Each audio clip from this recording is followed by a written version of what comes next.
first.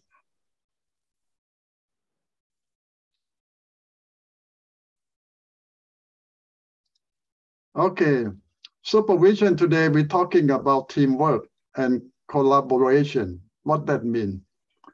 We're talking about you are at a supervisor, manager of your church or your ministry, your Christian organization.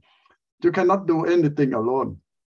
You remember when Moses sit down and listen to people problem all day, all night, and his father-in-law come and see him, and he say, talk to Moses, you cannot do this. You wear the people out and kill yourself. You cannot sit from the morning early until nighttime. People always have problems, and 3 million people is more than you can handle. You need a team. So make more leader amongst the people, the one who are good, have some knowledge. People respect them, make them the leader of the 50, of 100, of 1,000, and of a clan.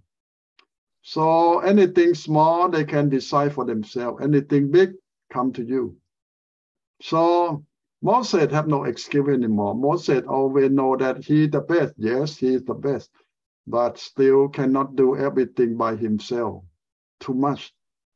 So what we learn from that? Even you are the smartest guy, you can do everything, but you should not do everything yourself. What that mean? Mean that anything somebody can do, let them do it. So you have more help. And you just do the thing that people cannot do. And be their leader. So how to use a team? That's about teamwork. It doesn't mean that you have 10 employees, mean that you have a team. You need to know how to work with them, and they need to know how to work together. A lot of time you hire someone or hire the whole team, but they cannot work together. Now what the use? To start with, first, you need to be clear on your goal, on your target, and then you select the one that know your goal, know your target, know your vision, train them, and divide job for them, and help them learn how to work together as a team. And now it's important. When you hire 10 people, a lot of times you don't hire everyone have the same skill. Why? Because they will do the same job. A lot of time a team needs different people for a different skill. So each one will do different part of the project. You don't want 10 people who do the same job and they try to fight for the same work. No, you need 10 people with at least 10 skills. Mean that they can do 10 different things to help you. But some department might need more than one, might need 2 or 3 because a lot of work. So you need to see the people fit the job, fit the goal that you have. Now, some personal skill that you're looking for people in your team, mean that they have self-awareness, mean that they know who they are, they know what they can do. And this is important. A lot of workers that you hire don't know themselves and don't know that what they can do or cannot do. So this is the first thing that you need to look in your team. They know themselves, they know their skill, they know what they can do and cannot do. Secondly, that you look in your team is they are purpose-driven, mean that they have goal, they have target. It's not just they come to spend their time 8 hours a day with you, but why they come? A lot of young people in modern day, they want their job to help society, to change things. If your job is a boring job that come to punch the ticket or do something without goal or purpose, a lot of people won't do it or will quit real quick. So they need to have goal or target why they do that job. Resource management. You will always have resources to help them work better and they know how to use them. You need to help them, train them. And forgiveness, what we put here, this is a Christian ministry, a church.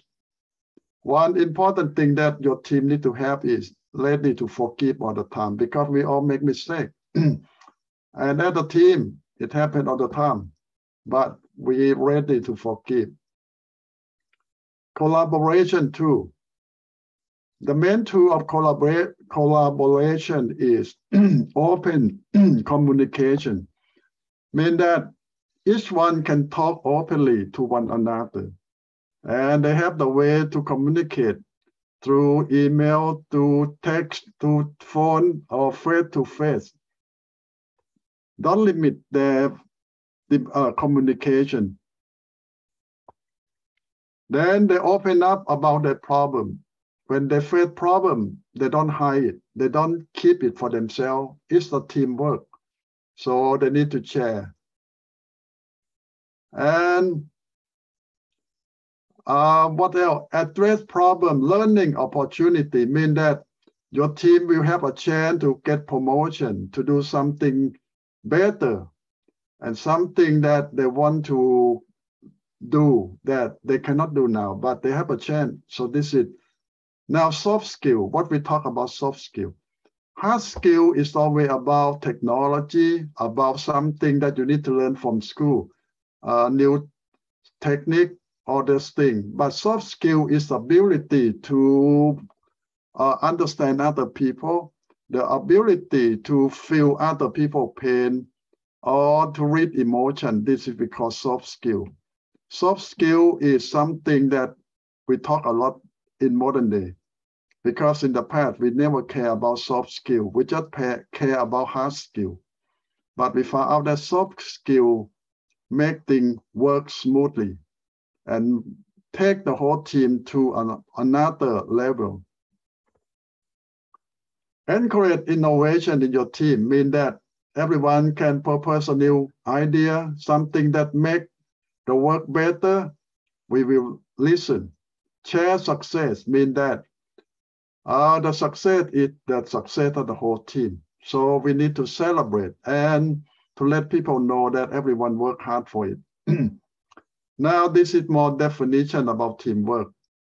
As I say that a team means that several people with different skills come to work together for a project or some ministry that you want to do it.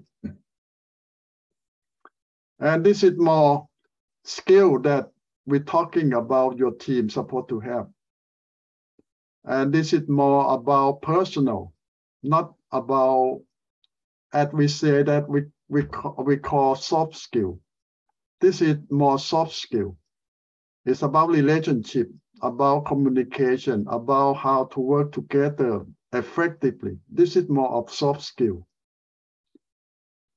I should add the word soft skill here, so you will see. Okay, now it's clear. What's it? Collaboration, teamwork. Now it's another level. Sometimes we talk about teamwork, it's about the group that work with you all the time. But now when we talk about collaborative, it means that your team work with another team.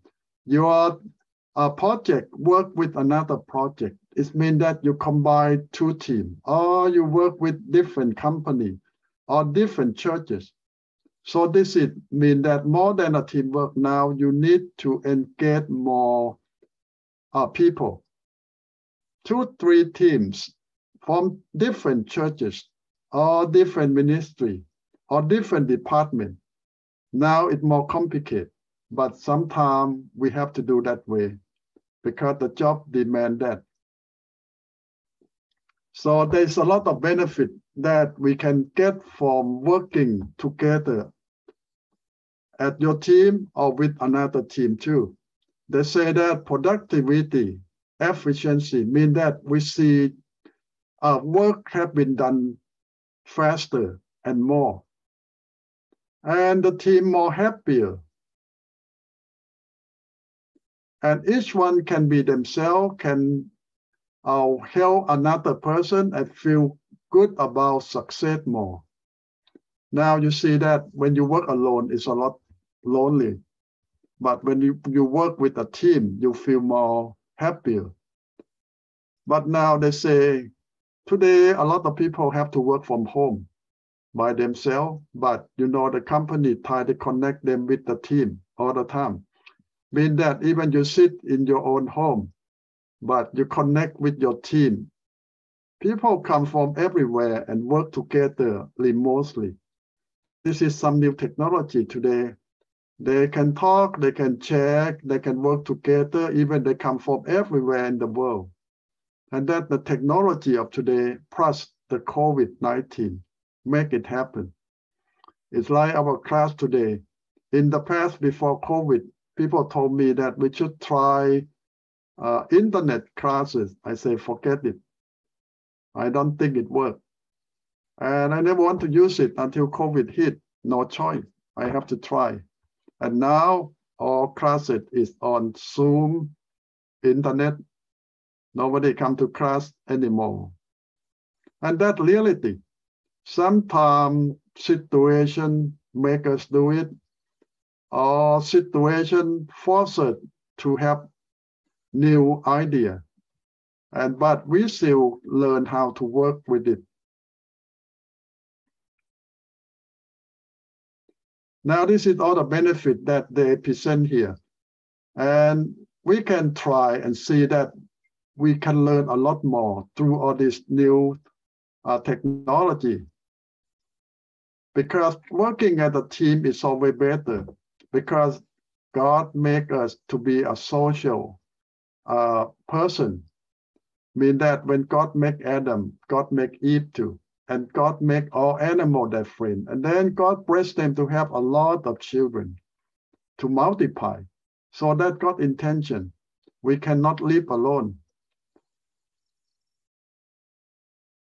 Now they sum up that. Look at 3 most important skills your team need to have.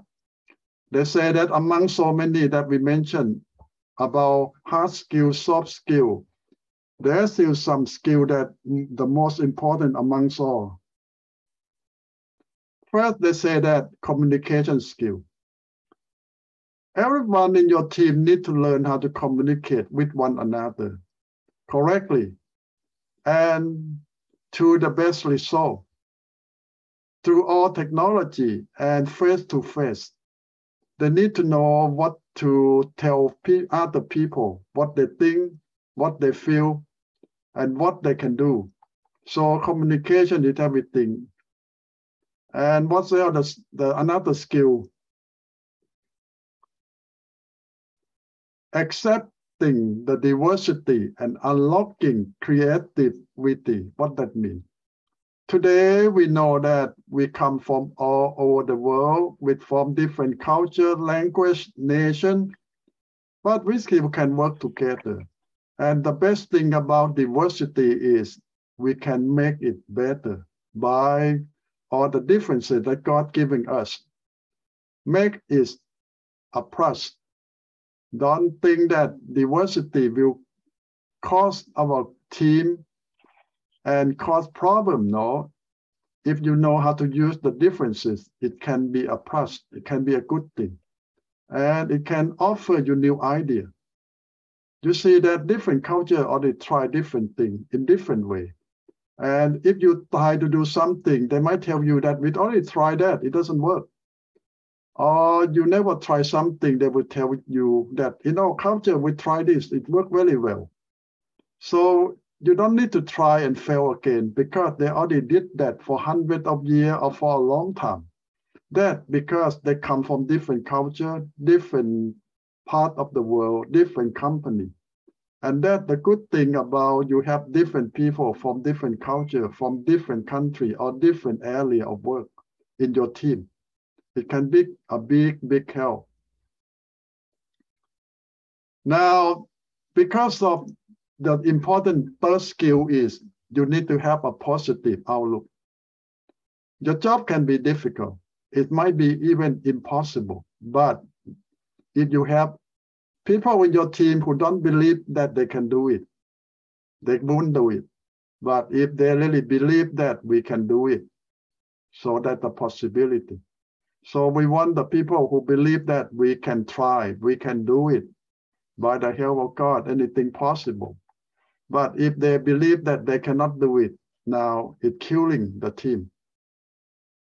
And you don't want a lot of people who don't believe it. You want most of your team believe it. Now people say that we should put someone who have negative idea in our team. Well, it can be a poison. Even one drop of poison can kill the person. So have to be careful when you want to add the negative guy into your team. You need to evaluate that it's worth it or not. If you can select someone else, it might be better. But if you have no choice, you can use them, but always help him to look in the positive side. And he might always look at negative, but still, if you have no choice, you still might have to use that person. But you have to be very careful.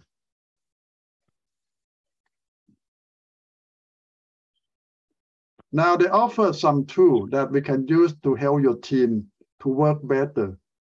We can come to cover that. A lot of software, a lot of program today, in a lot of things that they have to teach, to train, and to help your team work, to make it work better.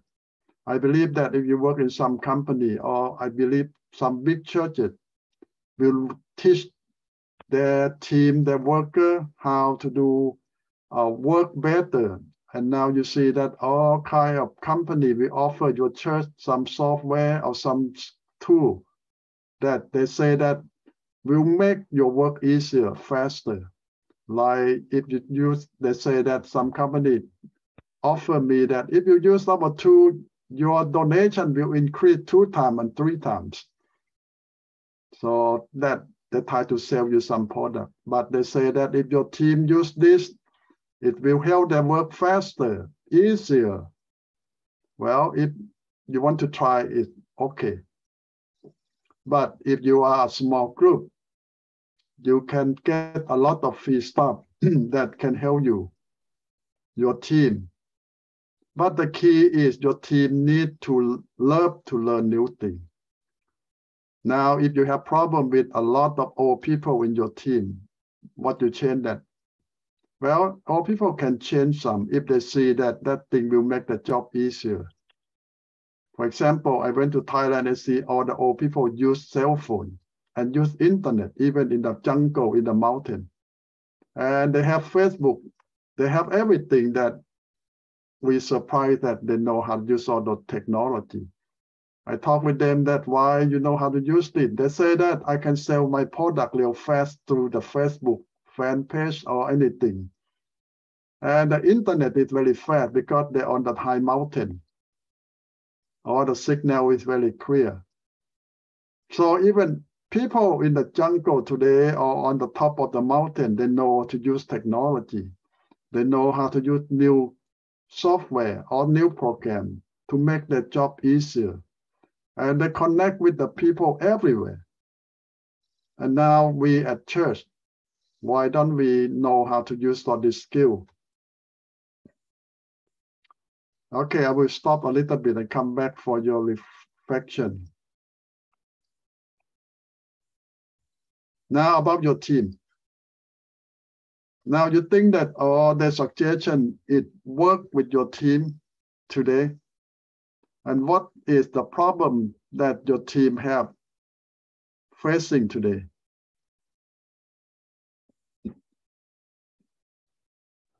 Yes.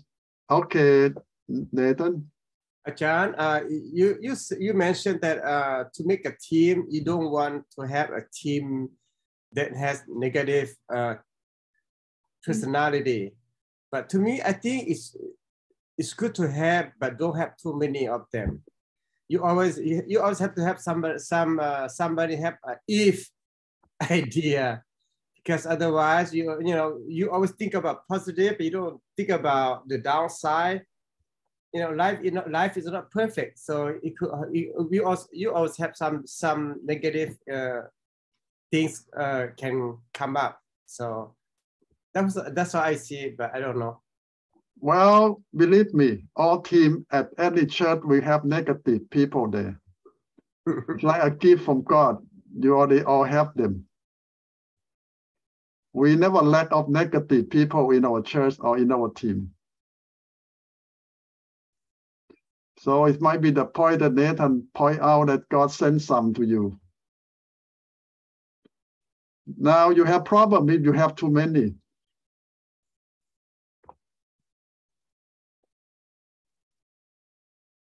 Yeah, I like ideas, but I like when share your idea. Is there have somebody to say no, not doable, cannot be done, but you don't have to answer. Just like do some more thinking, and you can talk later. That's how I will be. I would say that would be the right approach for me. Now I want you to think this way. If whatever idea come up, some people will object it every single time. And now how you deal with that?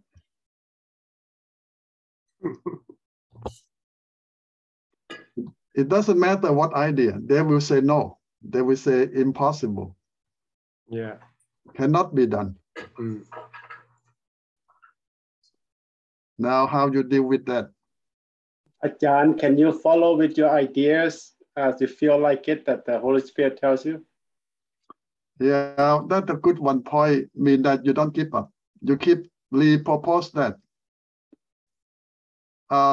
another time and another time. It might surprise you that at one point it will work. A lot of time we give up too early.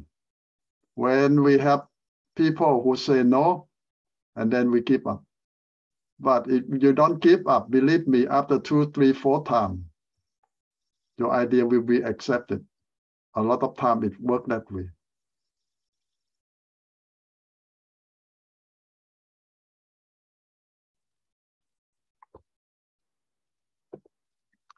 And now after 3, 4 times, you still can ask the whole team to vote majority. If majority buy your idea, it still can work. Even a few don't agree, but they need to accept majority thinking. So that still have a chance that the thing can work. But it's always a good idea that give them time to share why they don't think it work or their idea. Let them talk and they will feel better.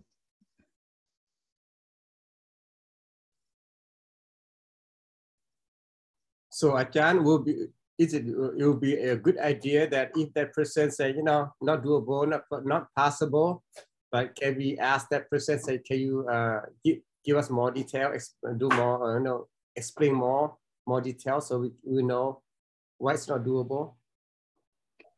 Yeah, they can do something like that, but it's even better that to the point that you might ask them, offer a different idea that you think will work. It might be surprised that the idea they offer is similar to what you want. But it just have to come from them.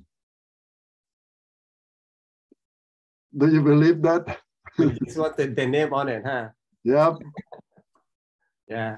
But it doesn't matter.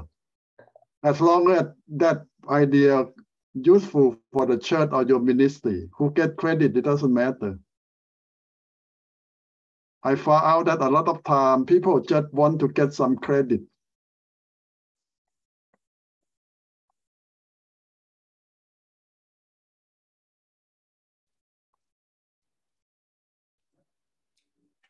Ajahn, talking about technology, like was it in God's plan, or God knows about one day people gonna communicate in internet on Zoom or online? Oh yes, God knows everything in advance. But we cannot see the future too far. And we always believe that nothing possible until it comes and we see that possible. You know that when I was a young boy, I read the book of Revelation about the two witnesses come and Satan killed the two witnesses. And the Bible says the whole world will see that dead body. I say, how could that be? When I was a young boy, there is no internet, there is no satellite yet. So nothing can happen here. You can see it right away in Thailand or from America. That's impossible in my time. But later on, when we have satellite, anything happen in Thailand, you can see it right away, or in America through the satellite. I say, oh, it's true now. Just in a few years, we can see what a lot of things in the Bible that we don't understand, we can understand now. And today, even in internet situation, everything possible. Yes, I believe so, and I know about that. But somebody like a OG people, like they are negative thinking. They said, read the Bible online, no good. They said, like everything not perfect in the online. Some good, some bad. Like a lot of temptation. They said. Yeah, you cannot change some old people mind. Just let them be. A lot of things going to die with them, but just accept what they say. But a lot of work cannot stop or wait. You still can go ahead and do a lot of things with young people. Yeah, we think about it and pray and try to make them know understand, Like we have a lot, learn a new thing a lot in internet, a lot of technology.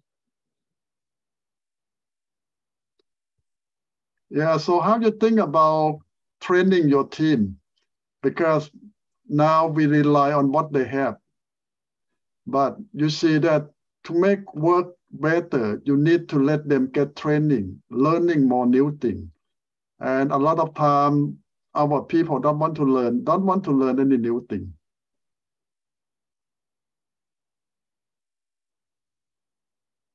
How you encourage them to learn new things?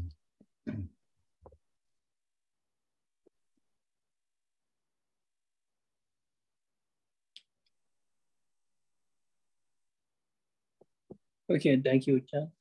Welcome. Yeah, Nathan? John, I think for us leader, we have to be open-minded and understand that, especially for our time right now, it's like the technology change so fast. You have to be open-minded and just like you see anything, just share with your friends and your team. Tell them to find out, try to learn. I think that would be the right way to do it. Yeah, I think we all people, we need to open up to listen to young people more and observe them, what work with them and what they're interested in.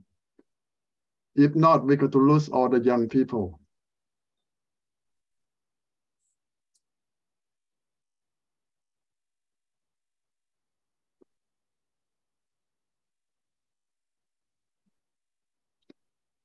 And it's always a good thing to let young people take part in the leadership team or to do more in your church.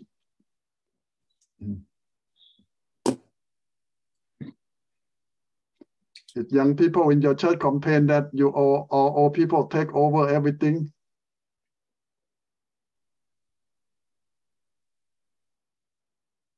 yeah, Nathan? John, for us, I think the problem that we have is just the kind of song that we sing, the hymn that we sing.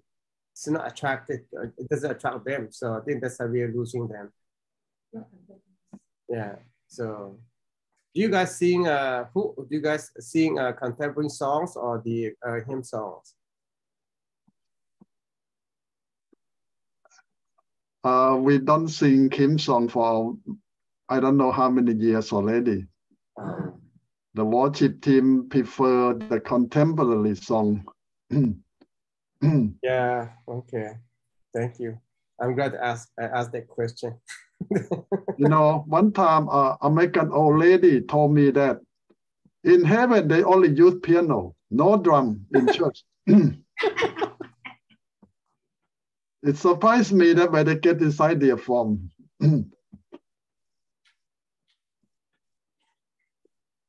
They only use piano in heaven, no drum. So look like they already went there. You know that in heaven or in Bible, when the angel come, they use what? Harp. Or trumpet. That you see the picture of angel use trumpet or harp. They say that harp is the modern day part of the piano. You open the inside the piano, you see all the harp in there. And the key just hit on the string of the harp. So modern piano come from that idea. So that already have some point that in heaven there is only piano.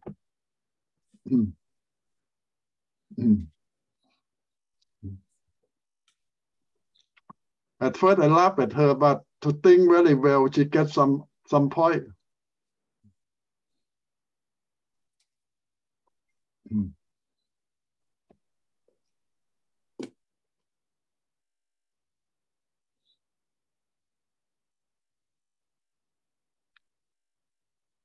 Okay, you have any more questions before we take the first break?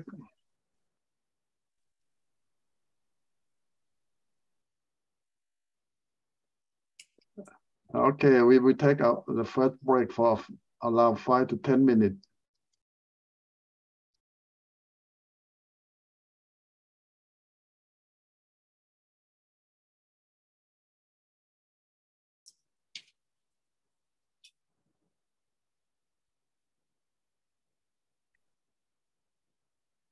Okay, here I tell you about a little program here that I say that they offer here. I not get any promotion, don't get any money out of this thing. But I see that a lot of companies use all this program and it works for them. I don't know how much they charge or how good they are. But some of these programs just teach you how to organize your team and how to promote your team and make your team better. But you see, most of it are small churches. So I don't think that if you have to pay for it, I don't think you should use it. But if something free, you can try. Like some of these programs, they say that a lot of business use all these things and help their business grow so fast because they train their team how to work together very well. So I don't know about that. It just they say what they say. But this one is the most popular one, Asana. They offer a lot of tools that for your church organization to use their program to train your team and to learn a lot of new skill all the time. This is the second one they offer, and I think this is the most popular one. The third one they call Trello. I don't know, I never used them, but people say that it help. It work in that business. And this is the three most popular that most companies use them for their team. I don't know them personally, I never use them, but it just say that if you have money, want to try, or your business needs some kind of training, you might try that. They might let you use it free for a while. So that is something. So this is something that we talk about teamwork or collaboration, that they sum up that you cannot do alone. You need a team. And more than that, your church team alone sometimes is not enough too. You need to work cross to another team from a different church. In big project, your church alone cannot do it yourself. So you need to know how to work with a different church, a different team, and more diversity than you. But this is a key thing that we Christians did not do it for a long time. We live by ourselves, we do things our own way, and we never want to try to work with another group. And that limits us from a lot of big things that we can do for God or to reach out to the community. So this is something that we can learn to change. Okay, this is the first part. And now the second part that I want to share with you. Let's see.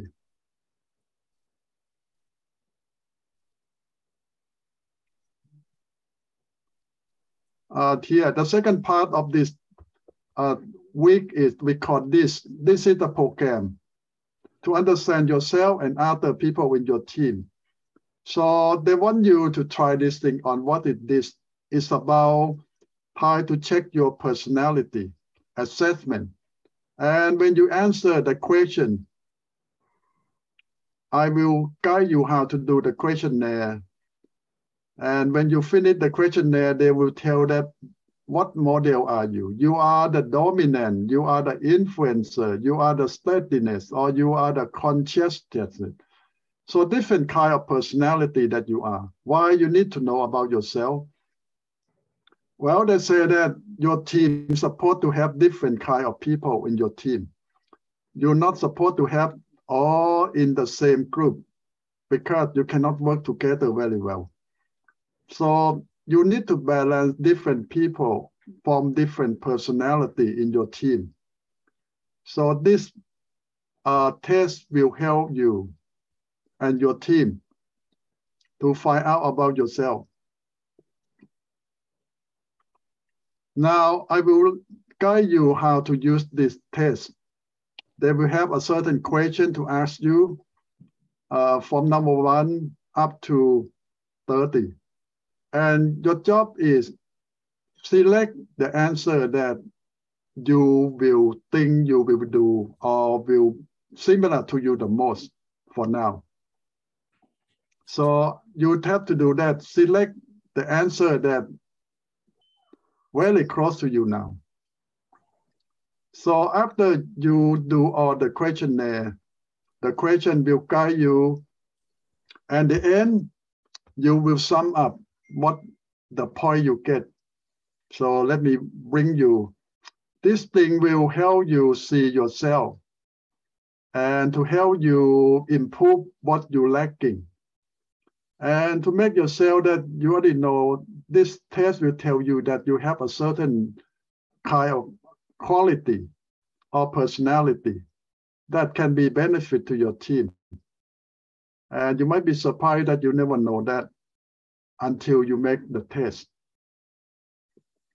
And in the same time, if everyone in your team do the same test, now you can compare that we all have different personality. We all have different way to look at things and problem, and how we react to a certain situation going to be differently. And this test will help us to work with different people. Now, they will have a symbol like you have a D personality, I personality, S personality, or C. It just means that you are a certain different people. They divide you in 4 groups. That's why we call this DISC, that come from different things.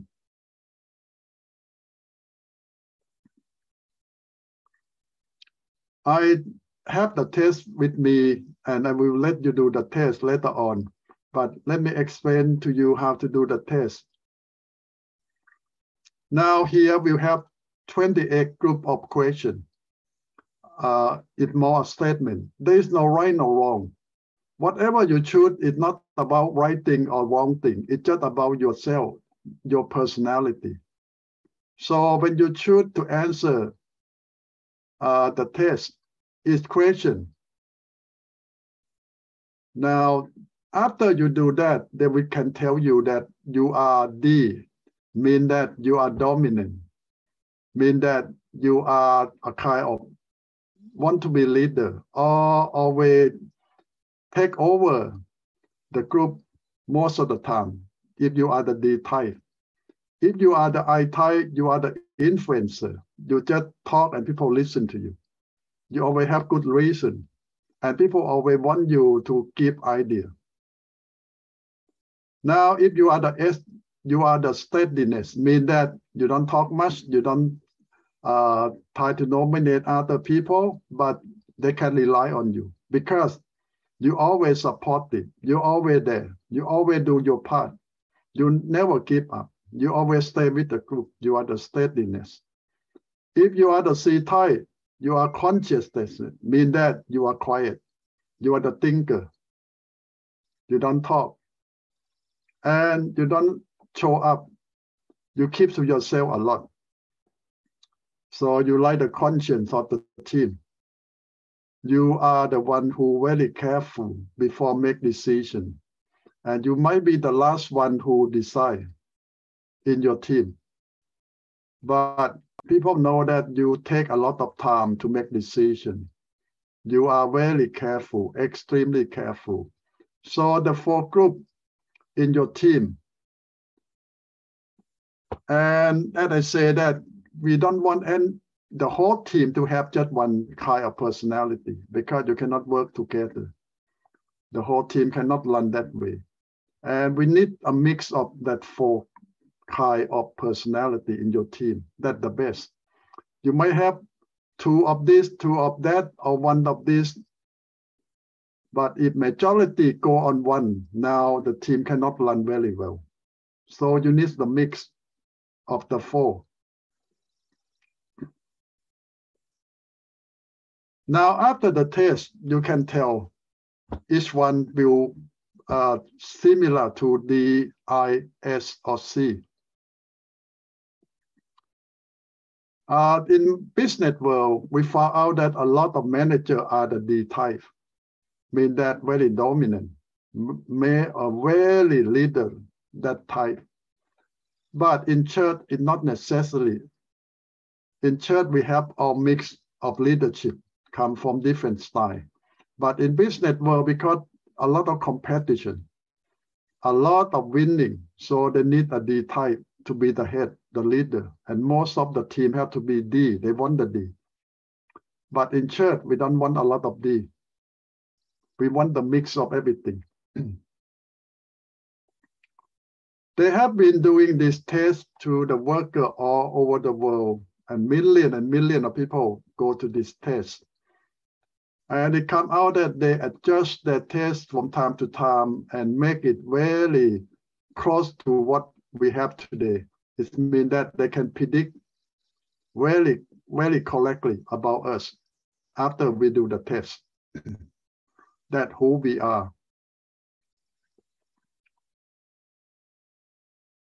Now, let me show you. After the 4 type, they divide each type on 3 more, mean that the subgroup.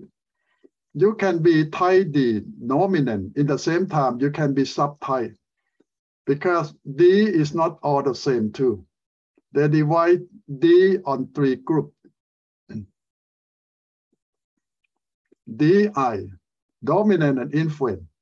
So D alone, it just means that you just want to lead all the time.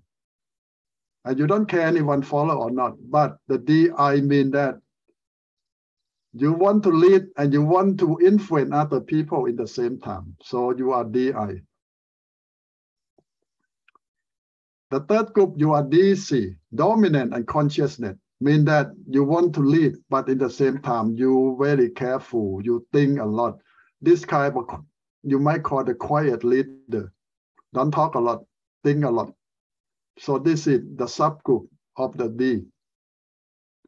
Now the 4th type, they call the influencer. This one might not show up to be the leader, but people listen to this type. They can speak convincingly. People listen to them and see, oh, they have a lot of reason. But they have subtype too. You might be I and D, influence and dominant. You're quiet, but the way you talk and you want to take over the team and you want to lead them, but not outwardly, but inwardly, mean that you are the quiet leader. And the way you lead the group is through your influence, not by action, but by the way you talk, by the way you reason, quietly, subtly. This is the type. Now, the subgroup of the I is you are the influencer, but in the same time, you are very stable. Mean that when you decide, you stay with it. You never give up. You never want to stop. You go until you finish the project. The 7 is they call Thai S, pure S, mean that you are the steadiness. You are the foundation of the group. You're very stable. Anyone can rely on you. You never want to quit. Now you are the SI. You're stable in the same time. You influence other people too. You have the power to influence other people in the same time. SC, steadiness and consciousness. You are the super quiet type. People can rely on you. You think a lot. You are quiet. You don't show out. And people feel that by get close to you or work with you. You don't talk, but they know they can rely on you. And you are very a thinker type of people. Number 10, they call the C, pure C, mean that you are the consciousness. You stable, you accuracy, you challenge, and you think a lot. This is the pure thinker, the philosophy of the team or the group. Don't talk much. Think a lot. And take a lot of time before you make decision. But the subgroup they call CD. You think a lot, but in the same time, you try to take over the group. You want to dominate everyone quietly by your wisdom. The 12th type, you are consciousness and steadiness, mean that you're quiet, you're accurate, you support, you're stable, and anyone can rely on you. You don't show out, you are the quiet type of leader, and people can rely on you. You're stable. When you decide, you stick with it until the end. So this is the type that. Okay, now let me show you the test. Let me close this one and share with another test.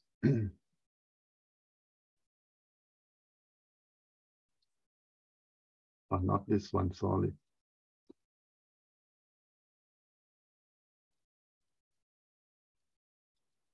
Okay.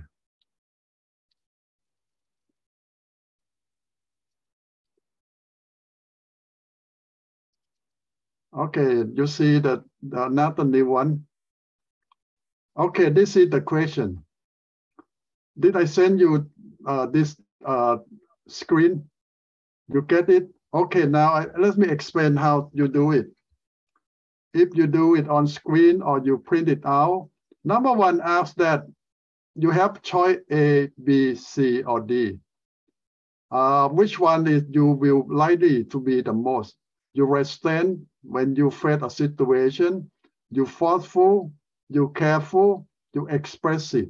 When you face a situation, what will you choose? What is you? You resent mean that you're quiet. You don't get angry. You don't get emotion. You forceful mean that you export out very strong. Speak out, you act out, you show out physically, emotionally. Careful mean that you still express your feeling, but very careful. Resent mean that you don't say anything. You keep quiet.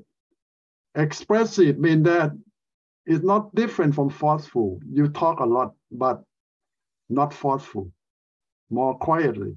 So now you have to choose one of the 4. Circle it if you are likely to be careful or forceful or restrained when you face a situation, or expressive. You need to choose one. You cannot say, I can be either one, but what you likely the most. The test will work when you choose every question, you choose one, either A, B, C, or D. You need to choose one. Anyone that likely or close to you the most, choose one. Okay? For example, number one, you choose B. Okay, that's fine. Or C, that's fine. Choose just one. Now go to number two. Are you the pioneering, the correct, or exciting, or state satisfied? Another situation, you will pioneering mean that you will lead the group. You will volunteer to lead the group out first. Or you try to collect the mistake most of the time. You wait to collect them. Or you are exciting. Anything, any idea come out, you very exciting. Or you satisfy, mean that you're quiet, you're happy with it. Whatever happened, which one that you will choose? Which one did you the most? There are number two question. You can choose A, B, C, or D. Just one choice. Choose one. Number three is about willing, animate, bold, precise. Which one did you? When you face a situation, you're willing to deal with it. Animate means that you are not sure. You might act very weird stuff, react to the situation very weird. Or bold means that you really dare to do anything. Or you precise means that you not do it right away. You want time to plan, to know exactly first which one you will choose about you. Now, situation 4. In some situation, you argumentative, mean that you will fight, you will argue with people, or you will doubting, but you don't argue. Indecisive, mean that you cannot make decision. Unpredictable, you just can change all the time. You don't know what you decide, what you think, so people cannot predict what you will do because you change all the time. So which one in the situation you will choose? Number 5, your personality. You are respectful, outgoing, patient, daring. Which one did you the most? I know some of you might say, I have 2 or 3, but which one is you the most? You are the one that people respect a lot, or you're very outgoing, that you're very clear about you, or you're patient, or you're daring. Daring means that you can do anything that nobody wants to do it. Which one is you? Number 6, persuasive, self-reliant, logical, gentle. Now choose among 4. Which one is you the most? In most situations, when you face a certain thing. You might say in different situations you do different things, yes, but most of the time, what will you do? That is you. Number 7, this group, you are cautious, even-tempered, decisive, life of the party. Now, in the 7th situation, you very cautious means that you don't decide fast, you don't make commitment fast, you never say yes, you're very careful. Even temper means that you don't get mad or you don't get sad or anything. People cannot predict, cannot tell, because your temper is very stable all the time. Decisive means that you can make decisions very clear most of the time. Or life of the party means that you just enjoy fun. Which one is you the most?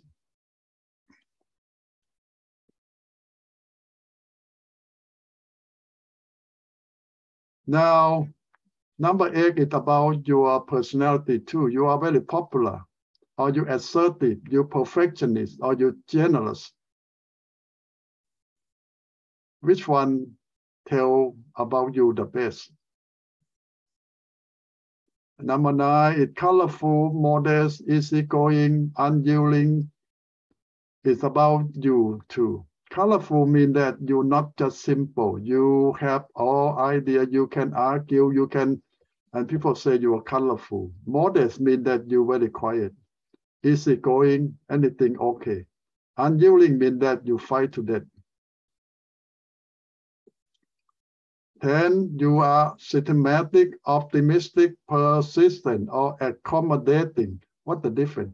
Systematic means that you very logic. You have reason, you have explain everything. And optimistic means that you look the world in the best way all the time. Persistent means that you never give up. Accommodating means that you just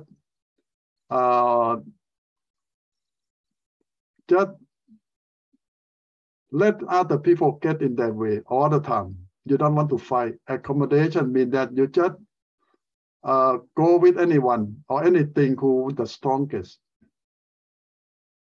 Relentless, humble, neighborly, talkative. So which one is you the most? Friendly, observant, prayerful, strong-willed. Well, which one is you the most? Charming, adventurous, disciplined, deliberate.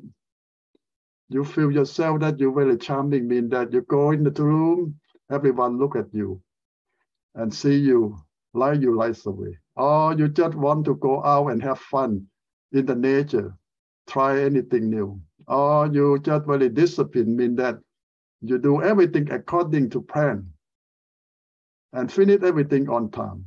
Deliberate means that, well, more of the freedom type and more of the free mind. Resistant, steady, aggressive, attactive. Which one is you the most in this group?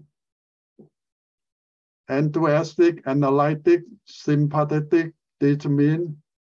Which one is you most of the time? Enthusiastic or analytic or sympathetic or determined? Commanding, impulsive, slow-paced, or critical? Commanding means that you just order everyone all the time, or you impulsive means that you never stop what you want. Or you slow-paced means that you go slow in everything. You don't really rush to do anything. Or critical means that you can criticize anyone, anything all the time. Never happy with anything. Consistent, force of character, lively, laid back.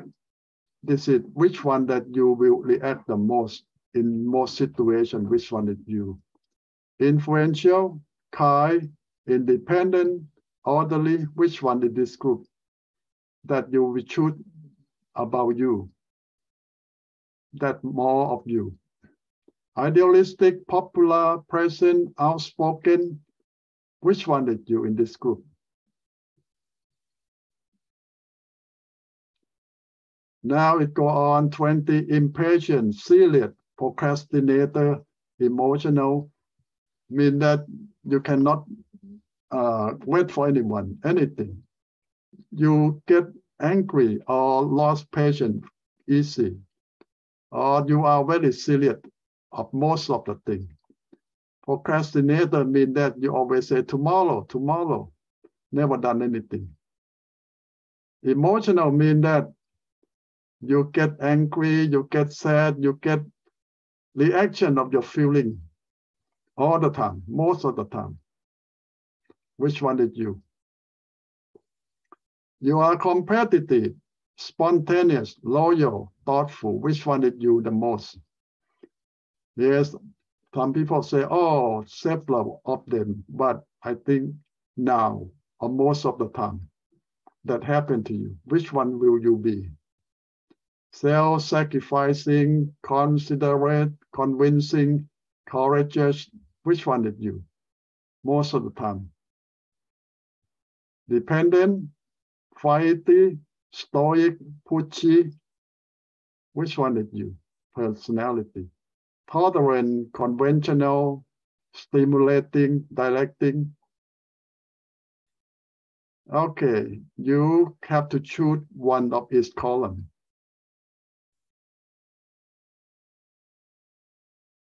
So you have to finish it, and then I will guide you to, after you're done, if you're done early, if you number one, you choose B, you circle here.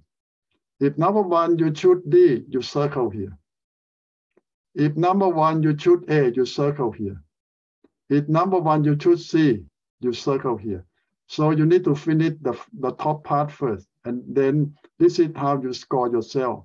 Number one, you just circle one answer that you choose. Number two, the same thing. Whatever you choose, number two, you choose A, C, B, whatever. So circle the right answer in this chart. Okay? You do the same thing on three. What you choose? You choose A, B, C, D. Just circle the one that you choose. Just one circle, don't choose all. Number one, you choose one. Circle the one that you choose in your answer. You do the same thing until 24. After you've done 20 questions, now you come to count. This column, how many you circle? If you circle 1, 2, 3 on this column, you write number 3 here. If in this column, you choose 5, you circle 5 of them. Now you put number 5 here. On the third column, if you already answer, you choose 7. You count 7, circle here. You write number 7 here. And column 4, you count how many circles you got. 8, for example, or 10. You put number 10 here, or number 8 here. After that you've done all, now you can tell the highest number of this 1, 2, 3, 4 is you, likely. And the lowest number you got is opposite you. So you will see that, and we can make you are the real type of DISC, or you are the subgroup, because when you have 12 or 20 or 15 on one column, it means you are very strong on that. But when you have 5 and 4 and 3, it means that you are the subgroup.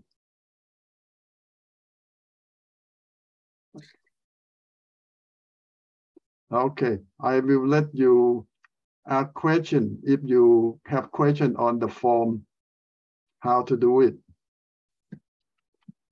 So yes, Ajahn, I circle sort of A, B, C, and D. I got the highest on the B, on the B type. On the column, which column? On the B, on the on the D. Or D, you mean the first column? No, actually, my paper. What number you got? You have 7, 5, 4, 3, or something. This is the number that tell. Okay, I got 6972. 6972. So you are here. What is here? You can tell that if you got 9 here, the highest you are I. Start with I. And follow with S. So you see that because you have 7 here, the highest number, or 9?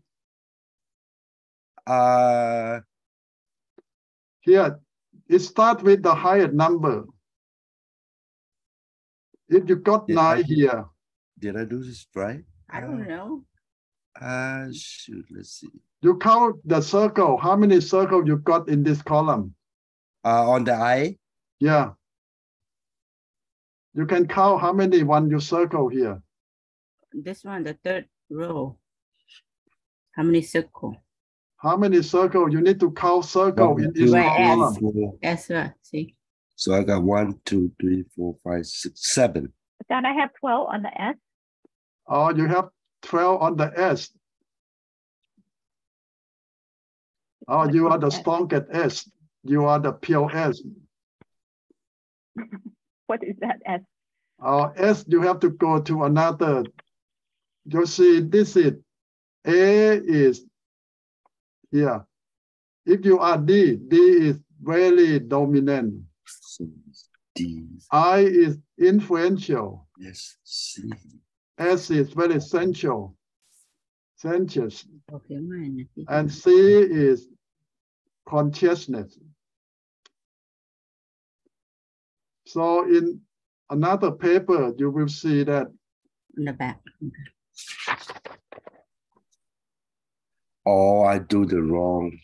Okay, I got it now. I got it. So yeah, mine is on the D, I got 9. no, don't say D or anything. You just say, okay, D, if you mean the column 1, you got 9. Yes. Okay, and how about column 2, what you got? Column 2, I got 6. 6, and then Column 3, I got 7. 7, And column 4, what you got? 4, 2, I got 2. So you are the strongest D. Yes. So you are the dominant. Okay, yes. But you have the subgroup of this one too. The I. You get the second highest number is I or S? I. Okay. So you are the DI group. DI group. Some people with pure D mean that they got 12 on D. They are 12. They are pure D. Very strong. Yes.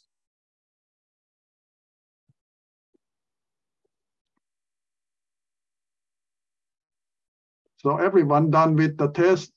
So I will come back to you to ask which group you are. It's just the answer comes from the number you got here. When you count how many things you circle on the top. And the number that you put down here will tell who you are. I got A, the 7.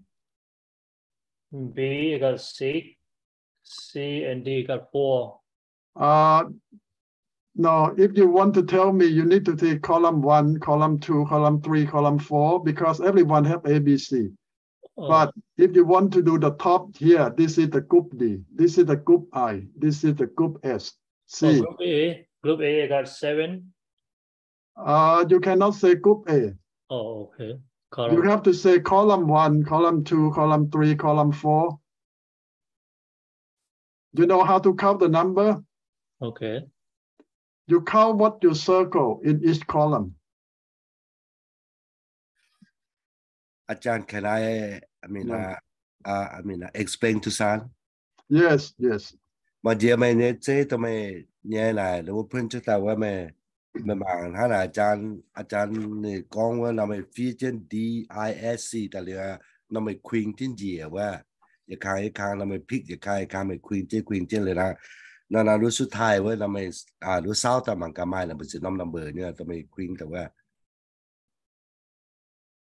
ตรง A B ก่อน ตรงนั้นวันนี้ได้ยินphía trên hắn có DISC แล้วจะมันฝันไปอะไรนะเราไม่สกุลที่จีเนี่ยสุดท้ายแล้วได้ไม่ตู้นำไปจิตน้อมเราไม่หิวเหมือนเนี่ยก็ไม่ฝันต่อนะมีตัวป้าหรือเปล่า DISC เนี่ยนี่เราphía trênเราไม่ควิงที่จีเนี่ยnó sẽ hit con hai nhung column nha Nếu không nói là thật sự đấy.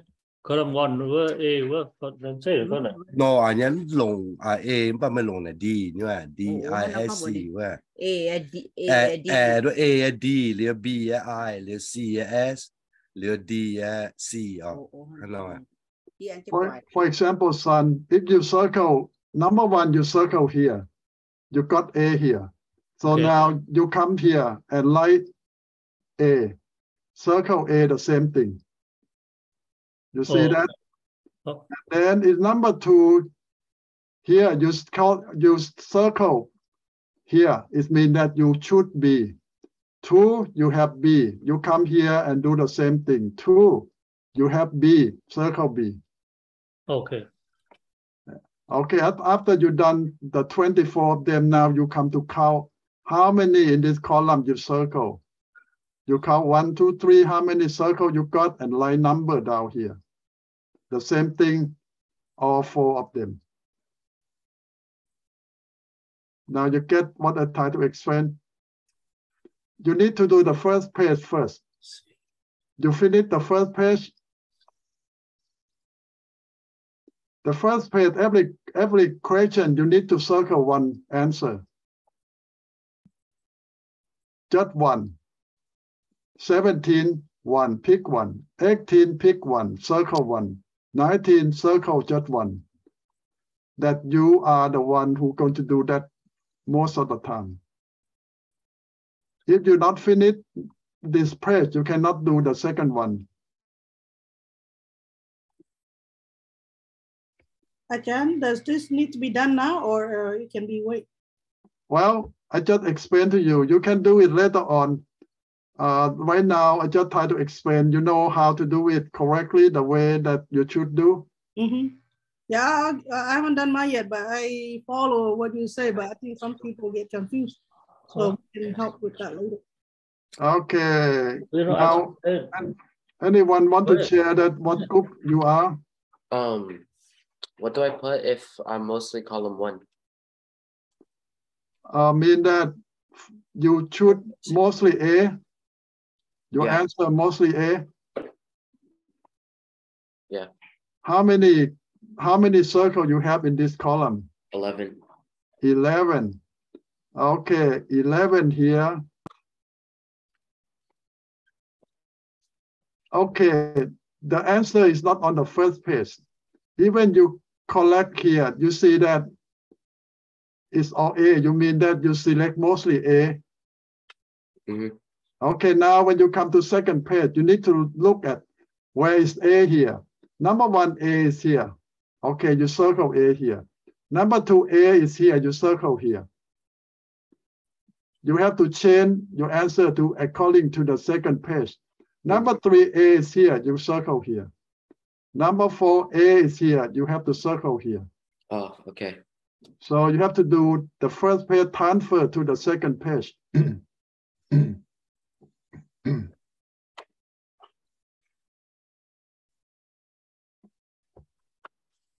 So after you've done 24 of them, now you count how many circles in this column. And each column have a circle. If you have mostly A, your A scatter around.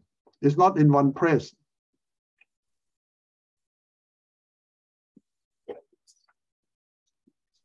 So after you've done the first page, you need to transfer the answer to the second page. Follow your A. Circle your A that you take most of the time because it change place in second page. It's not in the same place now.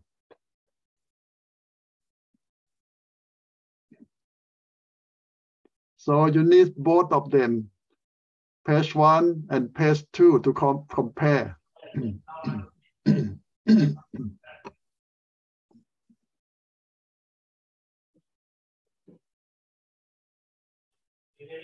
Yeah, hang on.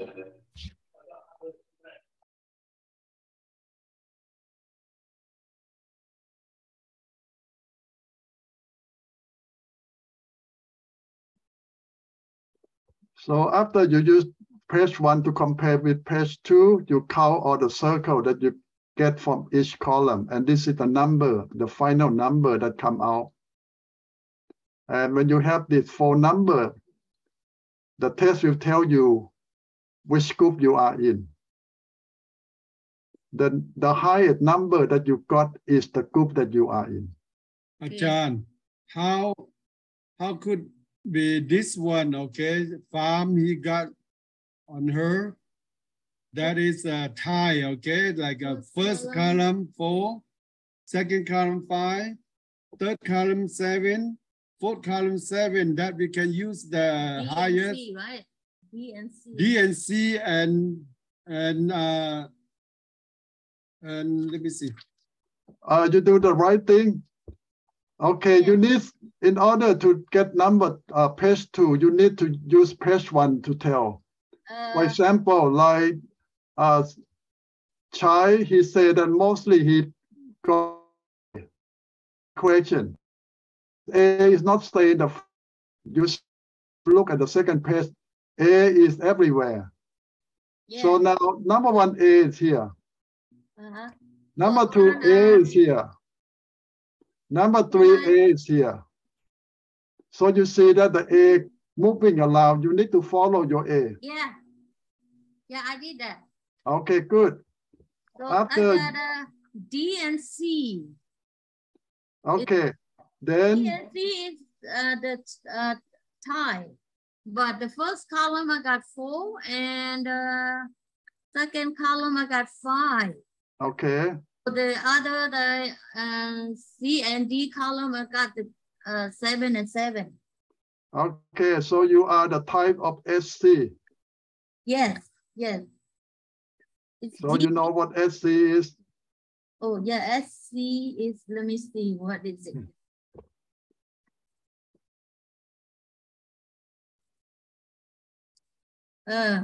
SC and Otherwise, you can just screw up. SC and I. Oh, this one right here is SC. S is for steadiness, and C is for tension.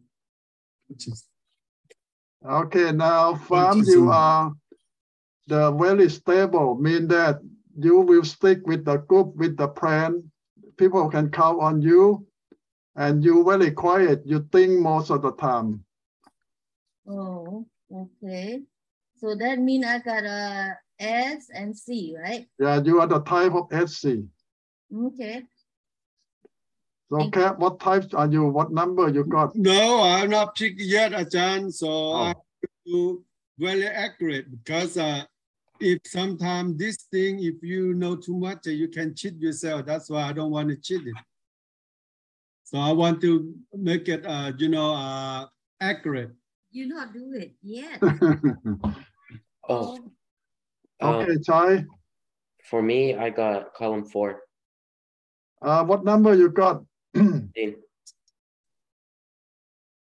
Column 1, how many you got? 2? 3. How about 3? Oh, for column 1, I got 3. 3. For column 2, I got 2. For column 3, I got 6. And for column 4, I got 13. Okay, you are the pure type of C. You look at the answer, what C is. You are the strongest C. Where do I find that? On another sheet. On 6.1, week 6.1. Let me show you 6.1. I don't think you sent that to us, Ajahn, 6.1. Oh, really? Yes. Okay. How come from 6.1? Oh, in 6, maybe I mentioned something in 6 to week 6 at the end. Anything mentioned there?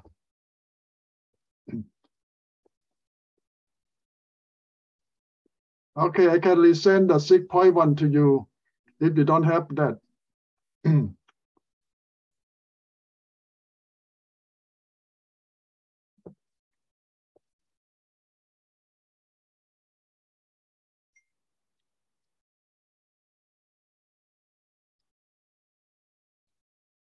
Okay. Anyone of you want to share what type, what group you are? You find out about yourself? Is that correct? Mine, it is pretty close, Ajahn. It is very, very close, yeah. You send it to our emails? Yes. Oh, because I don't see it right now. You mean 6.1 week? Or you got the week 6? Week 6. Yeah. You got 6.2 or 6.12? Do we have that? Do we have 6.1 or 6.12? The test that you're doing now is 6.2. Do we have that? No. You need to have it so you do the test. Without, oh, where? if you don't have it, you cannot do the test.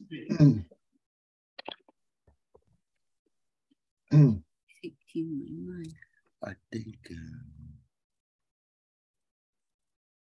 Oh. That's you. So anyone else want to share what you get is close to you, Liu you. Anyone of you surprised that you find out that this is you? Yes, it is, Ajahn. It's I think I remember taking this test when I went to the seminar in Napa Valley. I think I did. Yeah, I think I did one of these tests, but it doesn't concern about the church, that this stuff. But yeah, it is.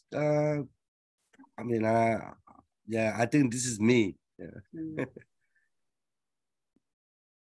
So did you find the answer? So why we need all these tests? I still can't find where it shows us like what it means. Oh. I see 6.2, but all I see is the worksheet, nothing else. Okay. At the end of 6 weeks, you see anything about the test, about the answer of the test? At the end of 6 weeks. Week 6. The one that says teamwork and collaboration or growth and change. Ajahn, I don't think we have it, but maybe it's on 6.1. Yeah, for some reason, I can print this test out, but we don't know what it means. Okay, let me share with you first and tell me you get this one or not.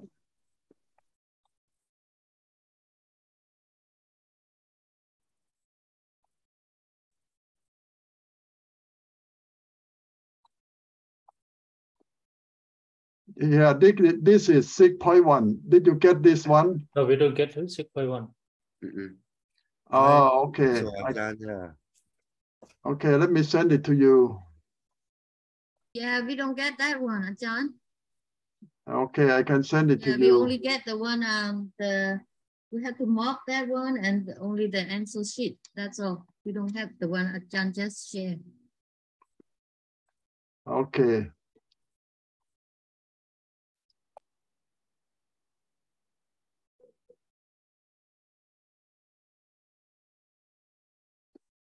Let me send to you right now.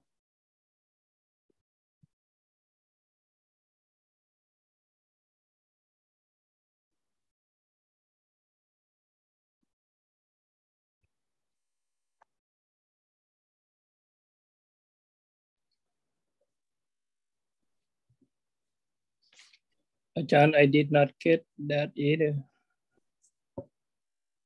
Okay, let me send it to you right now.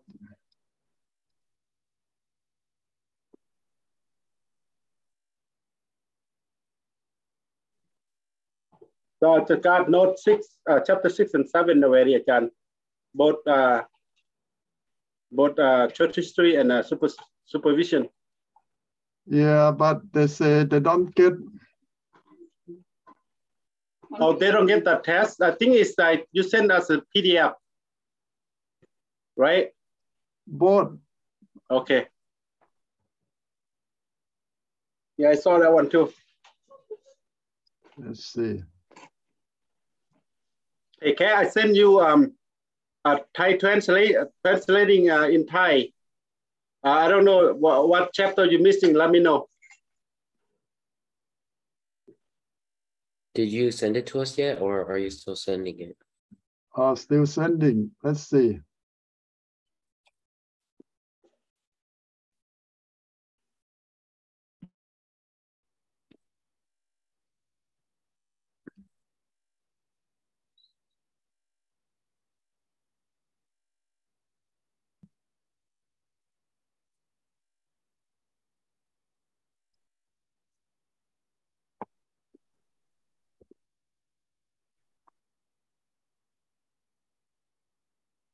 Okay, I already sent.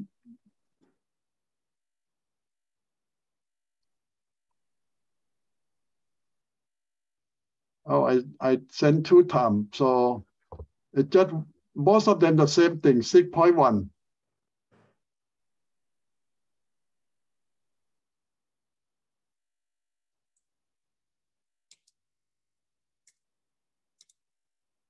Okay, we got it, Ajahn. Okay.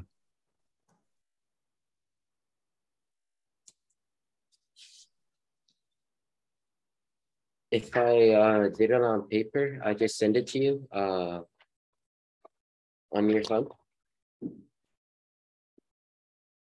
Oh, Right here. yeah, right there. D is dominant. Yeah, D. Yeah, type I D is info, dominance. steadiness, and Consciousness. Conscious near DC. Dominance and consciousness. Yeah, you can read the answer from here, 6.1. Yes, Ajahn. Mm-hmm.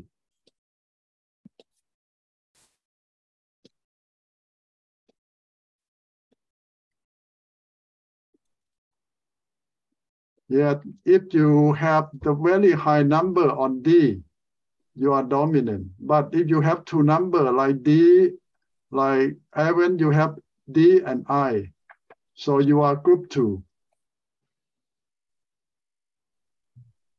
They divide you in 12 groups. Mm-hmm. So you can read the answer from here. Yes.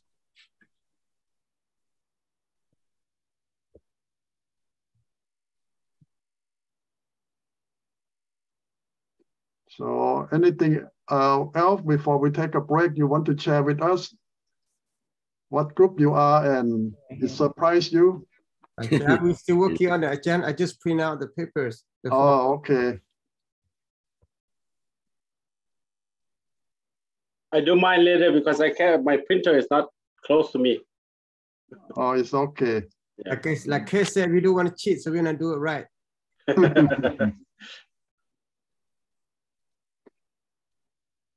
Sometimes the answer change a little bit. So they want you to feel this is now, this is you. Because when different situation, you might change the answer sometime. But they want you to do it how you feel it now. Most of the time you will do it that way. So that the accurate you. Like Kat said that in some situation he will do a certain thing because not him, but because of society, culture, pressure, a lot of things. But it's not real you. Emotion, huh? Yes, something get involved. But in general, most of the time, what you will do. Mm. This is very, very close, Ajahn. Very close to my personality. So you can use this test and become a fortune teller. I don't know. And people say, oh, that is me. How can you know? Yeah. Let them do the test and you tell them.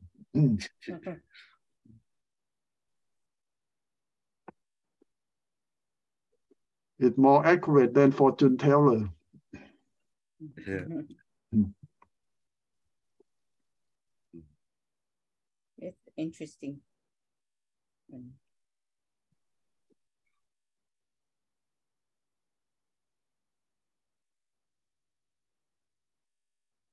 So you have any more questions how to do the test? How do we submit it to you? You can just tell me who you are, what number you got, Chai. Oh, I have 13 and I am consciousness. So you're the consciousness type. So you are the quiet one thinking a lot.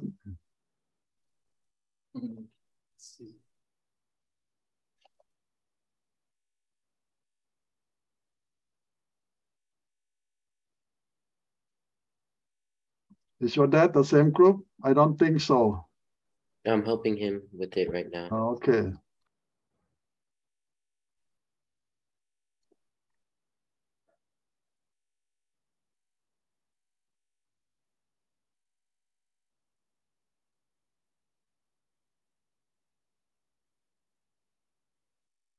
Okay, if that's the case, I will take a break and let you do it because we're going to come back and for a different class. I'm almost ready. I'm just filling out 3 more and then I have to add them all together. 2 ways.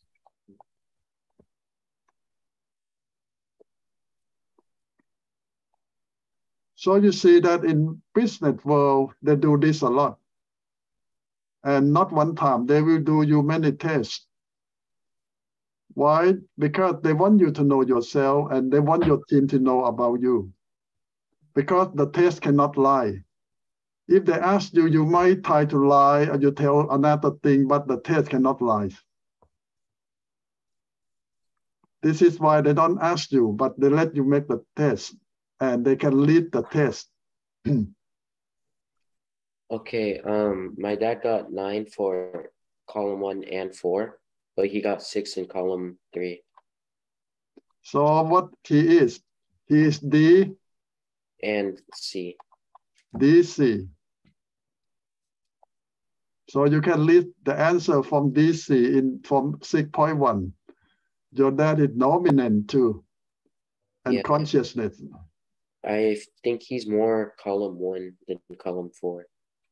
Yeah, dominant.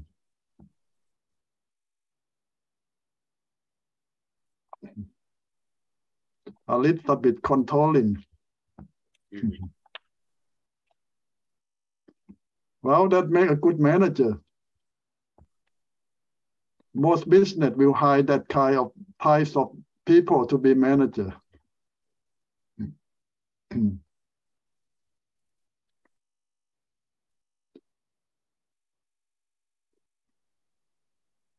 Why business will love the D type? Because the D type very aggressive, want to win, want to control, want to lead. And a lot of business will love that. Achan, I got my result. Yep, what are you? Oh, he's in big trouble. It surprised me. No, you did get. Under C, I have 16.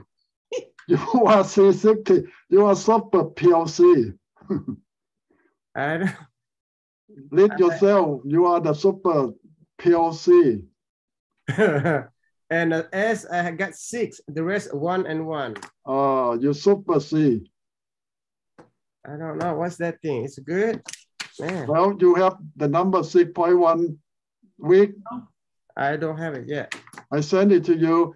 It means that you are very consciousness. Means that you very deep thinker. You never show out.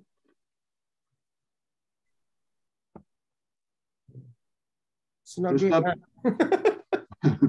Is that you? Yeah, well, yeah, I would say about 98%. I think I got it right. Yeah, I agree. Yeah. That's the way he is. The detail in week 6.1, you read about yourself. Okay. I'm too afraid to do it, John. Why? You don't want to know about yourself? Afraid of the truth? Right. Jesus said the truth will set you free. That is true. I'm working on it. But like each of the column, you know, I mean, I'm a little bit of each, you know, it'd be so difficult to pick them. How do we do that? Week 6.1, I just send you. You go to the bottom of the chapter. You will see yourself there.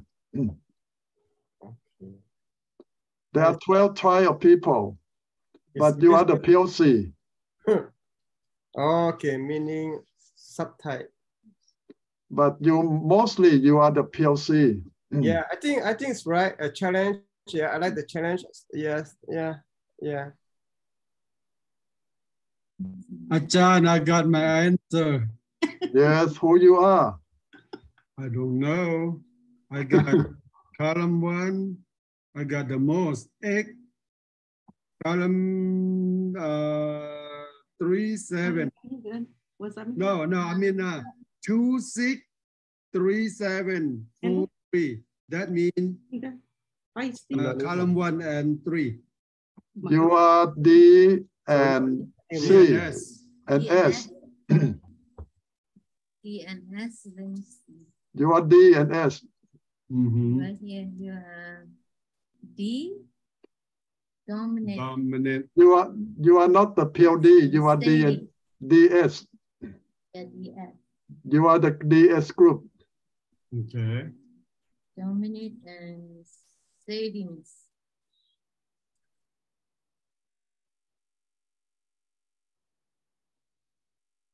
It's different from Nathan. Nathan is pure C.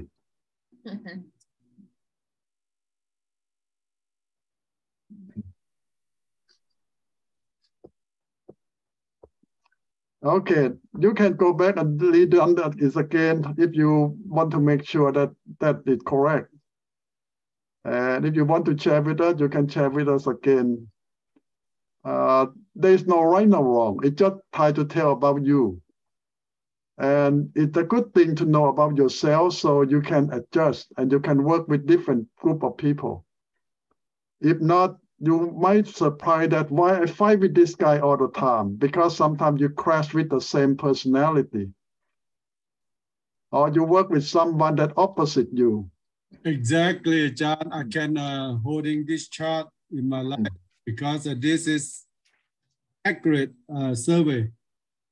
The same thing like government, they use this kind of test to test people who alcoholic, like DUI. Yeah. Yeah, they have done this test for many years to millions and millions of people. So they're very accurate. Yep, I believe this too. Okay, let's take a break and so we can come back.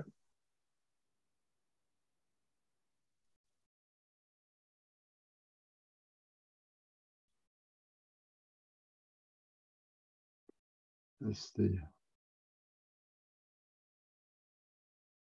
Oh, where is my note gone?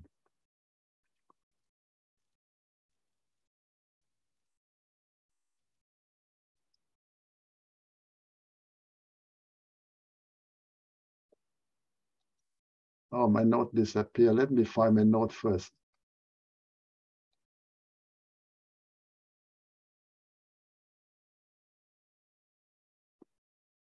Okay, now.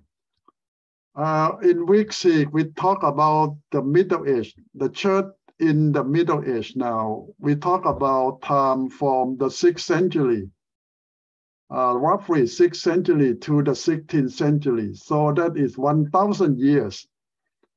Now, what we can talk about 1,000 years is a lot of things happen, but we're going to sum up a little bit the important thing that happened in that 1,000-year church. We spend a lot of time on the early church, mean that the first 500 years.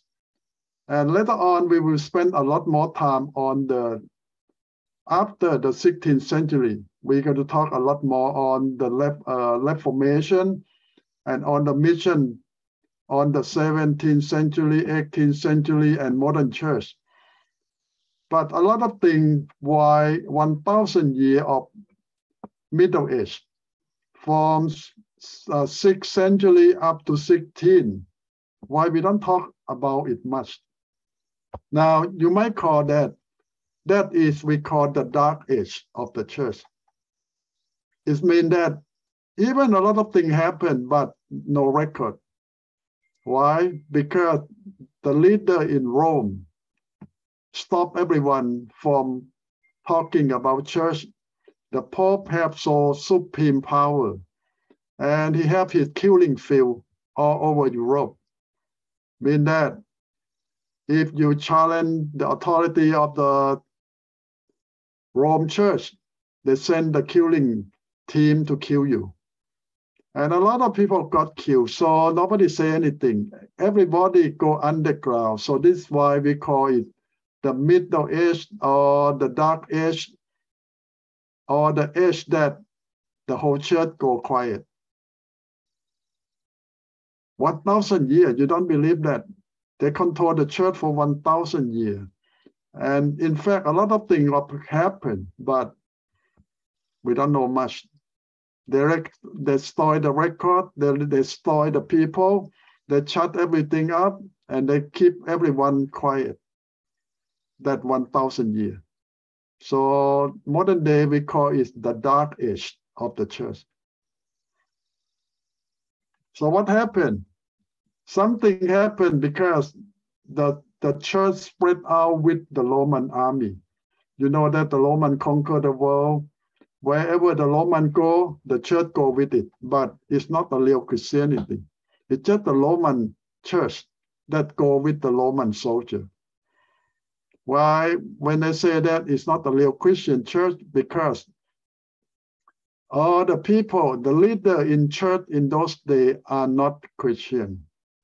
They just get into the church to get power, to control the government, to control everything, because they found out that the church is the place that they can make money, get power, authority, and do everything.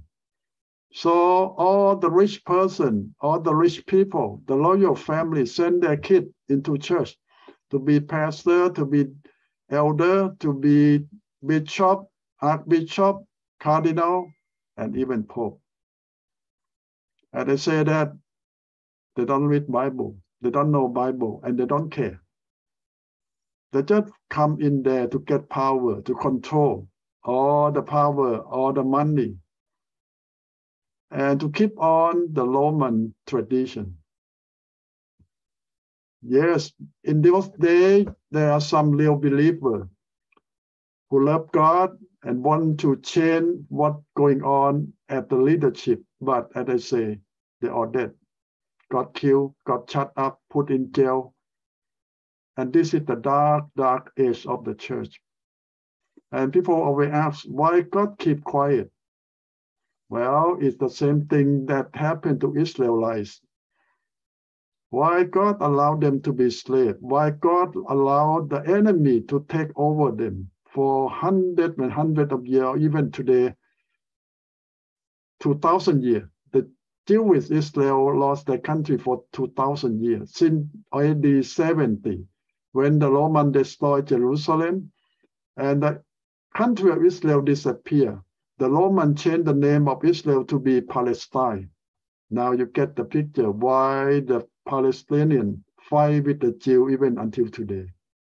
Because the Romans changed the name of the country from Israel or from Judea to Palestine. The Romans changed it, not the Arab. Not the Arab who used this name. The Roman is the one. The Roman is the problem for the Jew too. So now we see that what happened in the Middle Age or the Dark Age of the church. The church still going on, at least outside. All the country that the Roman conquer have to be Christian by the order of the Bishop of Rome. So everyone need to baptize, join the church, pay money, and the leadership in Rome also make a lot of money out of the people. Why? Because the teaching is, you want to go to heaven, get out of hell, pay me money. You can buy salvation by money. The rich can go to heaven. The poor have to work hard in order to get into heaven, because there is a price to pay to get to heaven. So this is why the church get rich. They scare all the old lady who are going to die that give all your money to the church so you go to heaven. The leader have two keys, one key for heaven, one key for hell. Which one you want the leader to unlock for you? Hell or heaven? If you give a lot of money to the leadership, he makes sure that he will unlock the door to heaven for you. You remember that the first Pope, St. Peter, get the two keys from Jesus that they're teaching. Now, what happened? You remember that Constantine allowed the 4th century, before the 5th century, Constantine built a new capital in the east and called it Constantinople, and moved all the treasure of Rome to Constantinople and to make a new capital. Constantine always complained that the old Rome is not good at a capital because of the area is not big enough and all hilly, and he cannot build a big palace or kingdom on Rome. So he chose Constantinople. Today is in Turkey. The capital of Turkey is, the old name is Constantinople. Now it's in Turkey, but in those days, the people who live there are Roman and Greek. The Arab is not there.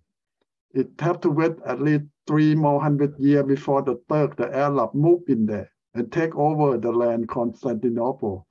But here now, when Constantine built a new capital, he also built a big church over there and make the pastor of Constantinople equal to the pastor of Rome. So now you have two rivalry, two enemy fighting each other to control the power. But the old God, the old leader in Rome will never give up.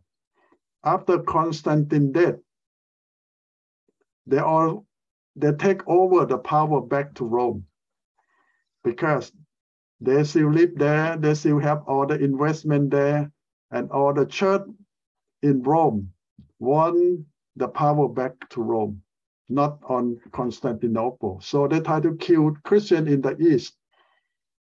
And this is the foundation of the split. The church will split into parts, the western part and the eastern part. And the West will confirm themselves to be Roman Catholic. But the East will call themselves Orthodox, or the official name is Greek Orthodox. And the East, the Greek Orthodox, say that the Roman worship idol. Well, the Romans saved all the idol from the old church, old temple, just change the name from Zeus, from Hercules, from everyone to be Saint Peter, Saint John, Saint Paul, the old idol. They just change name. And all Diana statue now called Saint Mary. The Romans saved all the old idol and change the name. All the temple do the same thing. But the Christian in the East, the Orthodox, the Greek Orthodox also worship painting. They say we don't worship idol, but they worship painting. They have all the painting in their temple, in their churches, and they worship those paintings. So I don't know which one worse. The East say that we don't worship idol, but idol doesn't mean a statue. It just means anything you love more than God, you respect more than God, that is your idol. For the East, they worship painting, all kind of painting. Now, the Dark Age, or that 1,000 years or so, the time that the pastor of Rome promote himself from a simple pastor to be bishop of Rome, and then Archbishop of Rome, and then Cardinal of Rome, and then Pope for the whole church. Why he said that? Because they say that I'm the pastor of the capital church. I need to be bigger than everyone. Everyone need to go under me. I'm the pastor of the capital, the pastor of the emperor. So he promotes himself step by step until he on top of everyone, even on top of the emperor.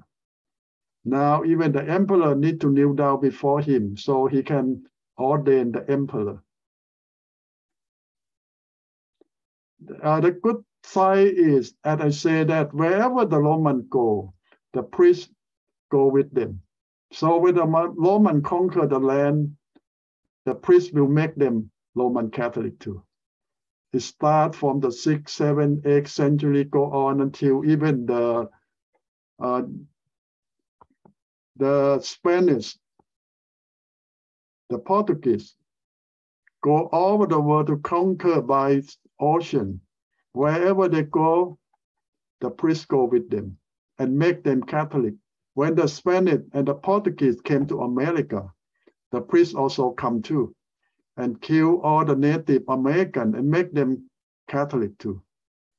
And now you see that why Central America, South America became Catholic, because when the Spanish soldier and the Portuguese soldier came, the priests also in the same boat and come with them and make everyone native to be Roman Catholic.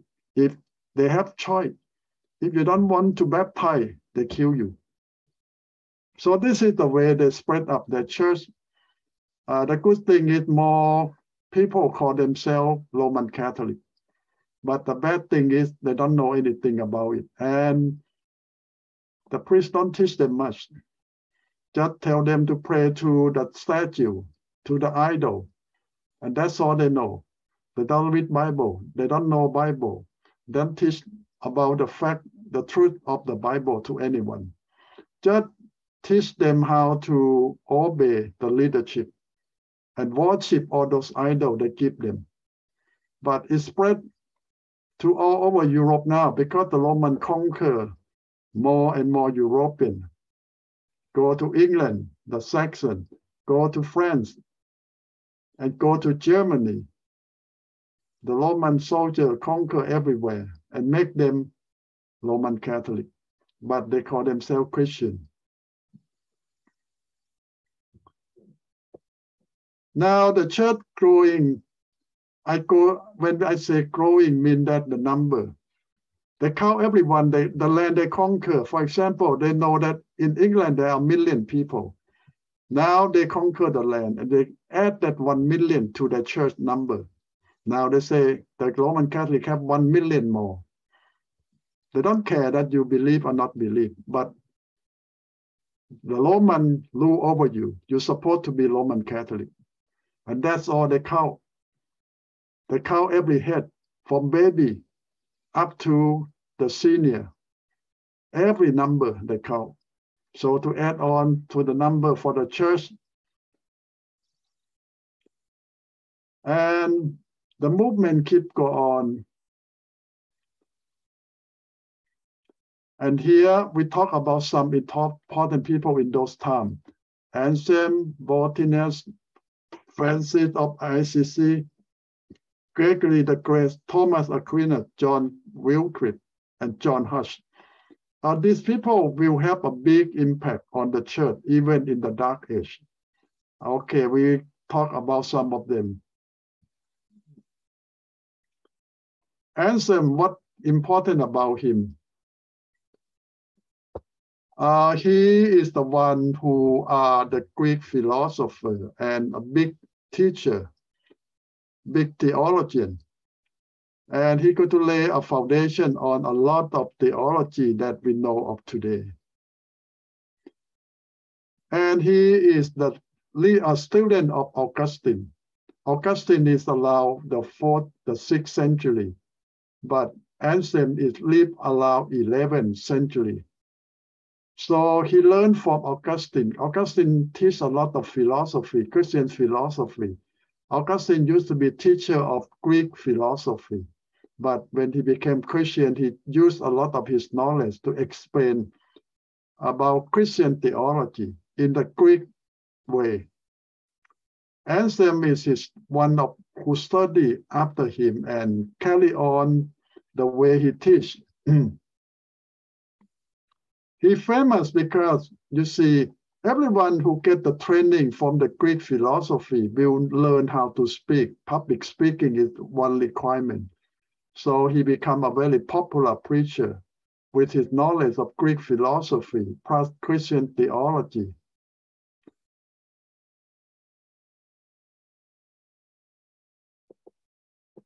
And he emphasized a lot more about Jesus, about the Son who died on the cross, and tried to use all the reasoning, Greek philosophy to explain to modern day people in his time to see that why we need Jesus. Without Jesus' sacrifice, man have no hope.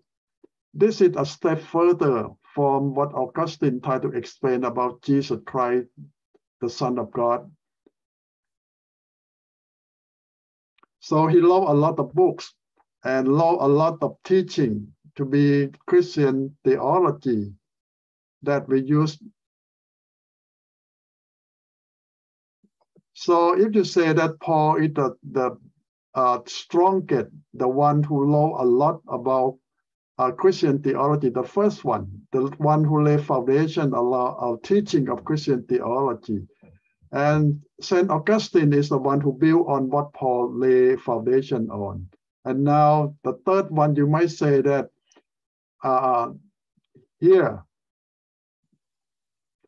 Anselm is the one who built on top of Augustine, another layer of Christian teaching to let us understand more about what we know today.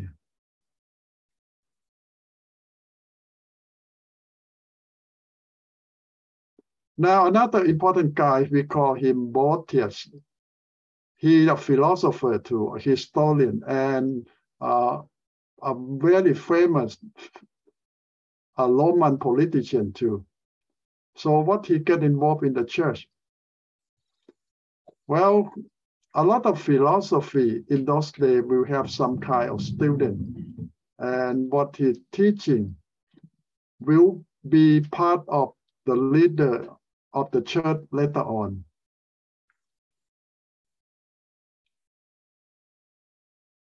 But some of them have a strange kind of teaching.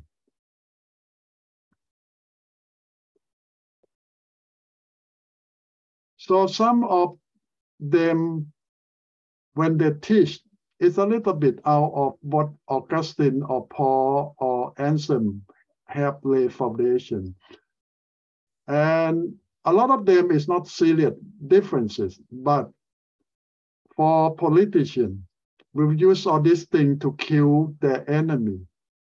And Boethius is the very famous preacher who always preached against the leader, their corruption, their sinful lifestyle, and a lot of things.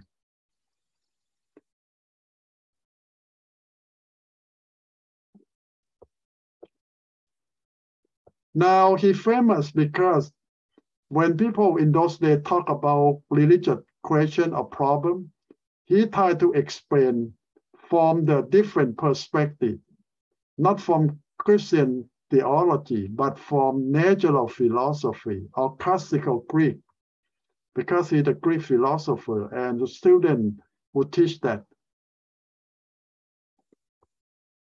Why? Because he believed that if Christianity based on the truth, and Greek philosophy also try to find the truth. So they say that both can go together, no problem. So they say that we should not differentiate Christianity from philosophy. They should go hand in hand and work together. Well, there's a limit on what he tried to say, but because he is a Greek teacher, Greek philosopher, he believed that that can be true. And he had a lot of students in his time. Francis of Assisi, who is another one who well known. Today we know him as the saint of the animal, who bless all animal, or the one who feed all the bird or anything. But that's not the most important thing about him. He is an Italian born in the 13th century. And what he's famous for? He found the Franciscan order. Today is the order that working with the poor, with the sick people. And it's very famous because Franciscans go all over the world and set up soup kitchen, save the poor and the hunger.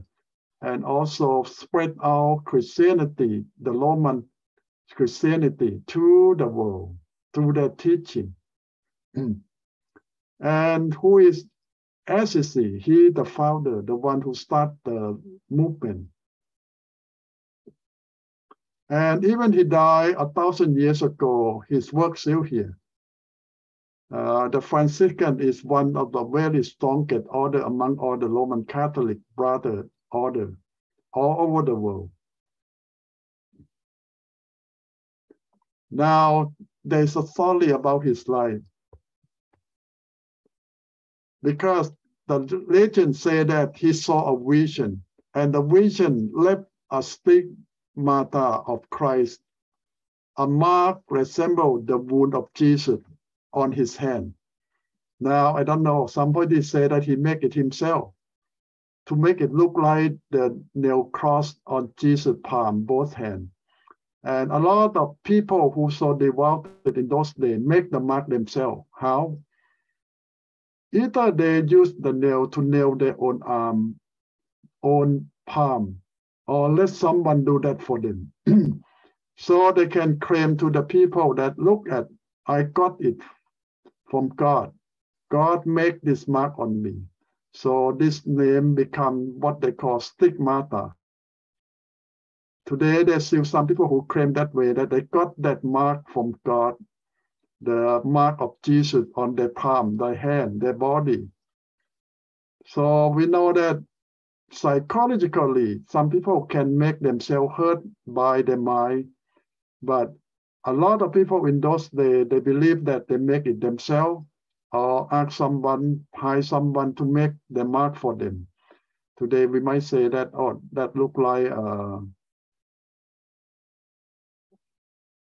well, I don't want to use some name that make them feel so sick, but today we mean that the people who can suffer from that psychosomatic, what we call, to hurt themselves just by the way they think, or use their mind to hurt themselves or hurt someone else. But who knows, some of them might have a little mark from their vision, but maybe not from God, but from other source, that's possible.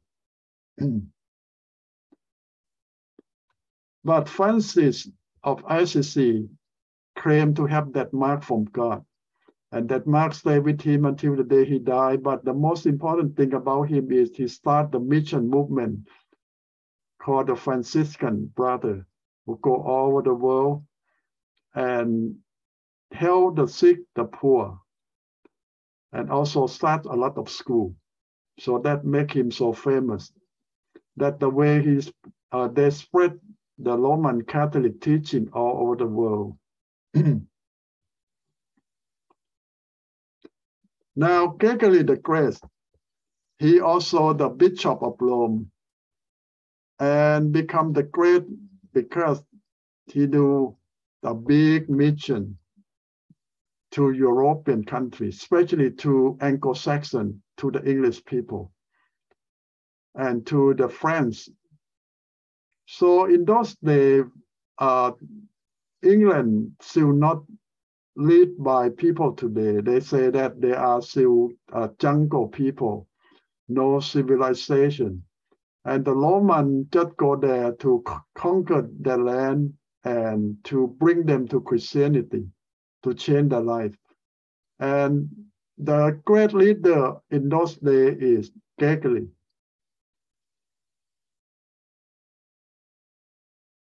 So he opened the European land to Christianity. And he also famous because he wrote a lot of letters, a lot of religious teaching. And people say that he as famous as Paul in his time when he alive. But the most important thing is he opened European to Roman Catholic Christianity. That make him famous. Thomas Aquinas, what is he? This is going to be a very important guy because He's going to lay another foundation of Christian theology. You know that now the Roman Catholic talk about two persons who so famous about salvation. They talk about Augustine. Augustine teach that we saved by grace alone, by belief, what the Bible promises. But Aquinas will say that there is another way to come to salvation, that to reason. And he put the verse that by reason we can come to faith in Christ and get salvation later on. So it's the opposite end of Augustine. Augustine said that start with faith in God and get salvation. But Thomas Aquinas said that start with reason, learning, and then it bring to faith and bring to salvation. So this is the opposite end. And people say that some people can come to salvation through their knowledge. This is Aquinas' teaching. By reasoning, finding, studying, people can come to salvation too. But not many people can do that way. And it's again what Paul tried to teach too. Because Paul always teach that by faith, not by knowledge, not by law. But Aquinas used all the Greek philosophy, and this is another Greek philosopher before he became a Christian and a priest. They have a long, strong foundation on Greek philosophy, and Greek philosophy emphasize about reason and knowledge. And they believe that by that reason and knowledge of man can bring them to God and salvation in the end. Well, he popular in his time, and even in today in some quarter of the knowledge, the people who have a lot of learning still believe that some people can come to salvation through knowledge, reason. John Wycliffe, this is the English guy now. You remember that Gregory bring Christianity to England, and that is around 6th, 7th century. But after England became Christian, they become a very strong Christian. And they have many leaders that come to the theology foundation because they have a lot of knowledge, they learn a lot. And a lot of them end up as a priest and come to study in Rome and go back to be professor at their own school, like in Oxford. John Wycliffe graduated from Rome and go back to England, teach at Oxford University, that a very famous school today, become a professor of theology. You know that it's very funny that all the famous university in the world start at Bible college or start at a seminary to train preacher first.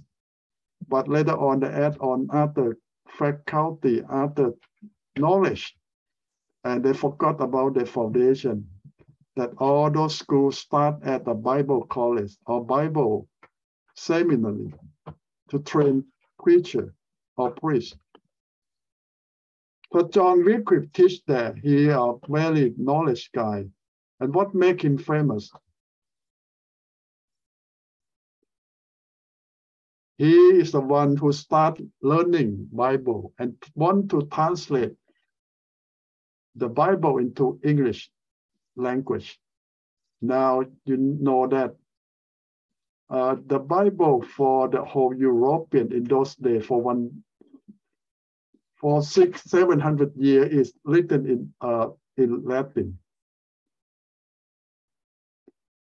The translation from Greek Bible into Latin is start around 8th century.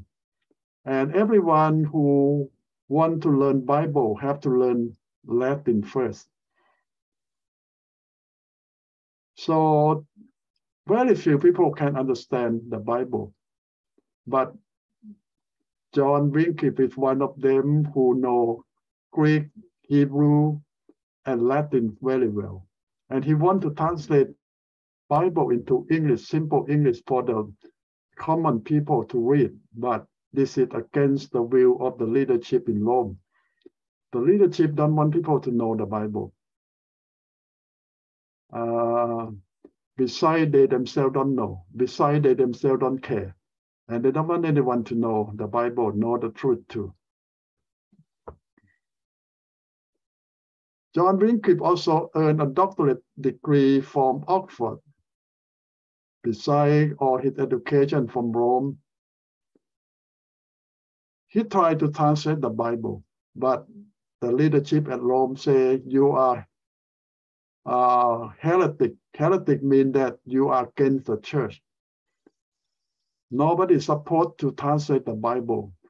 And the leadership in Rome say that the Bible written in Latin is the will of God. But in fact, the Bible did not never written in Latin. It translated into Latin. But the leadership don't even know that the Bible written in Hebrew and Greek. So this is what they don't know, or they don't care. They just think that Latin is the language of God, and God wrote the Bible into Latin. So nobody can touch, can change, can translate it. But John Wycliffe said, no, the truth is not that way. So he tried to start the translation. And today you might call a lot of old English translation called the Wycliffe organization, Wycliffe translation, to honor him, who was the first English guy who tried to translate the Bible from Latin into English. He have followers, and the Pope, the leadership in Rome, tried to kill him. But God saved him, he never got killed.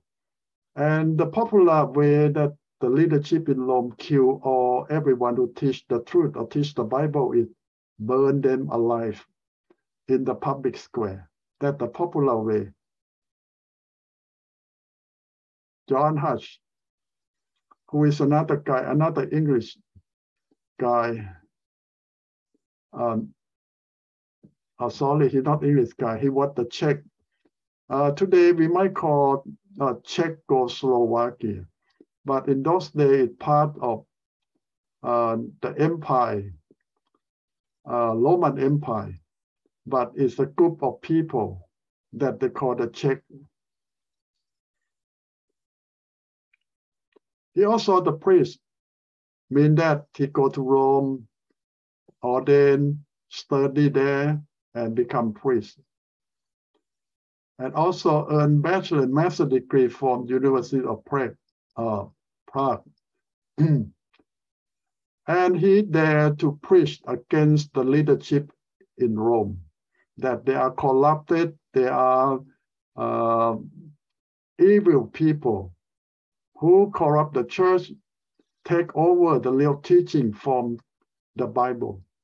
He dared to teach and preach, tell the people, and he also tried to translate the Bible into Czech language too.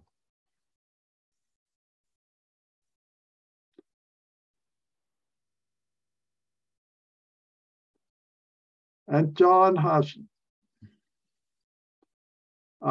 used his teaching, preaching against the leadership in Rome.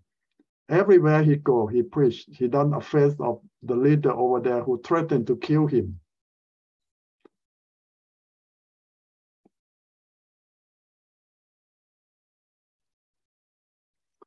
So how long he can do that? He was burned at the stake, mean that the killing team from Rome catch him up and burned him alive on July 6, 1415. So he ended up his life by still keep preaching while he was burning to death. But he have started the translation from the Latin text into Czech language. It's not the best though, because the best have to translate from Hebrew and Greek. The Hebrew, the Old Testament written in Hebrew and the New Testament written in Greek, but at least he tried. From Latin is not the best version, but at least he tried to help his people, native people, understand the Bible more. And here we'll continue about the important event that happened in those Middle Age, the Crusade, the Great Schism, Theology, Scholastic System, why all these important events happened in the Middle Age. Now, you might heard about the Crusade a lot. The Crusade is the war between Christian and the Arab. Why? Well, it starts with in the 8th century, Islam was born in Saudi Arabia. And from that day on, the teaching of Islam spread from Saudi Arabia, go all over Arab world or Asia Minor, and come to Palestine, threaten Jerusalem. You know, in those days, a lot of Roman priests and monks go to live in Jerusalem and to build church over there, monastery there. Now, when the Islam come to Palestine, they conquer and take over Jerusalem and part of Palestine. And they convert a lot of native people, the Asia Minor, the people who live in Jordan, Syria, Lebanon, they all used to be Christian. Now they changed to Islam. And people always wonder, how come they change so fast? Well, we mentioned a little bit about that last week. That a lot of Christians in those Asia Minor plus North Africa are Christian because the leader decide to be Christian, or the Roman make them. And the Roman never lay any foundation for them to understand Bible, never teach them Bible, never allow them to read Bible. And so they don't have any foundation on the Bible or Christianity at all. They just call themselves Christian or Roman Catholic because they worship the statue of St. Peter, St. John, St. Mary, pray to Mary, but they don't know anything about the real Bible. But when Islam comes, Islam is very uniquely Arab and Asia Minor. How Islam so unique to them? First, Muhammad, who started the movement, he himself is a scholar, and he take the teaching of Jesus from New Testament, add the teaching of Old Testament, the 5 books of Moses mainly, and all the gospel, and add on all the Arab native culture, tradition, story into it. Make it so acceptable by the Arab world and the Asia Minor world because they have the same culture tradition. So this is why the Islam gets so well welcomed by the Arab world, by the Asia Minor, by the North African, because 1/3 of the Bible is their own culture, their own tradition, their own story. And 1/3 is from Jesus' teaching. That's the best teaching. And 1/3 from the story of Moses is about Abraham, the ancestor too, because Abraham also ancestor of all the Arab. So this is the simple story about Quran, the Bible of the Islam that work very well with the North African. North African is Egyptian and Ethiopian, and all the Asia Minor from Palestine, from Jordan, Syria, Lebanon, go all the way up to Turkey. and form part of Arab world, from the Saudi Arabia and all those Iraq, Iran, all those things. They share the same culture, tradition. And the Quran answered their need. Now they spread out in the Palestine. And then the leadership in Rome feel that, oh, we need to do something before the Islam take over the whole world. So they send, in fact, they don't have enough money to send anyone to make war with the Arab. But the leadership in Rome have a good idea. In Europe in those days, the king always have so many wives and so many children. And just one of them can be new king. Now all the sons of the king try to find a way to make themselves on top, in order they can be the new heir or new king. How? Well, many ways. But most of the successful way is pay high price money to the leadership in Rome. And the leadership from Rome will say that God told us that this is the one. God wants to anoint it to be the next king of the kingdom in Europe. So a lot of people pay the high price to the leadership in Rome, the church in Rome, to come to order and make them king. So this is how the leadership in Rome control European or the king. Because without their anointing, they cannot be king. So that's one thing. But when Crusade start, or the king don't want to send the army or soldier there, there's another way around. The son of the king, former king, who cannot be king, they are number 2, number 3, number 4. They live in their country is no hope. So the leadership from Rome say that, why not go to fight in Crusade? If you survive, you come back with victory, I will promote you to be the next king, or to find you some high position. So a lot of minor son of or the royal family, it's not just the king that make his one son to be next king. The law of Europe of inheritance give all the money or the inheritance to just one son, and the rest of all the sons have nothing. So the leadership from Rome say that, why not go to Crusade, or the minor, number 2, number 3, number 4, until number 100 son, you go to war, to Crusade, you survive, you come back, I can make you something. And besides, when you go to war, whatever you can get is yours. Mean that all these people have no hope in Europe because they are son number 2, number 3 to number 100. They go to war, the Crusade in Palestine, not just to fight for the church, they fight for themselves, for their future. If they won, if they survive, if they come back, they can take all the treasure that they can root from the Holy Land back home with them, and the promise of the leadership in Rome to help them get position or get success, what they're waiting for. So this is how the Crusade start. Pope after Pope, leadership after leadership promised the young men who have no hope in their own country to go to war, so they can be someone if they survive.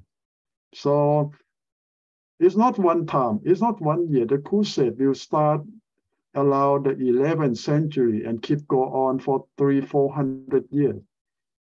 I don't mean that they fight all those for 300-400 years. They just go for a few years, 5 years, 2 years, 3 years, and come back. And then another 10-20 years, a new group go. You keep go on and on for so many groups that went there to fight.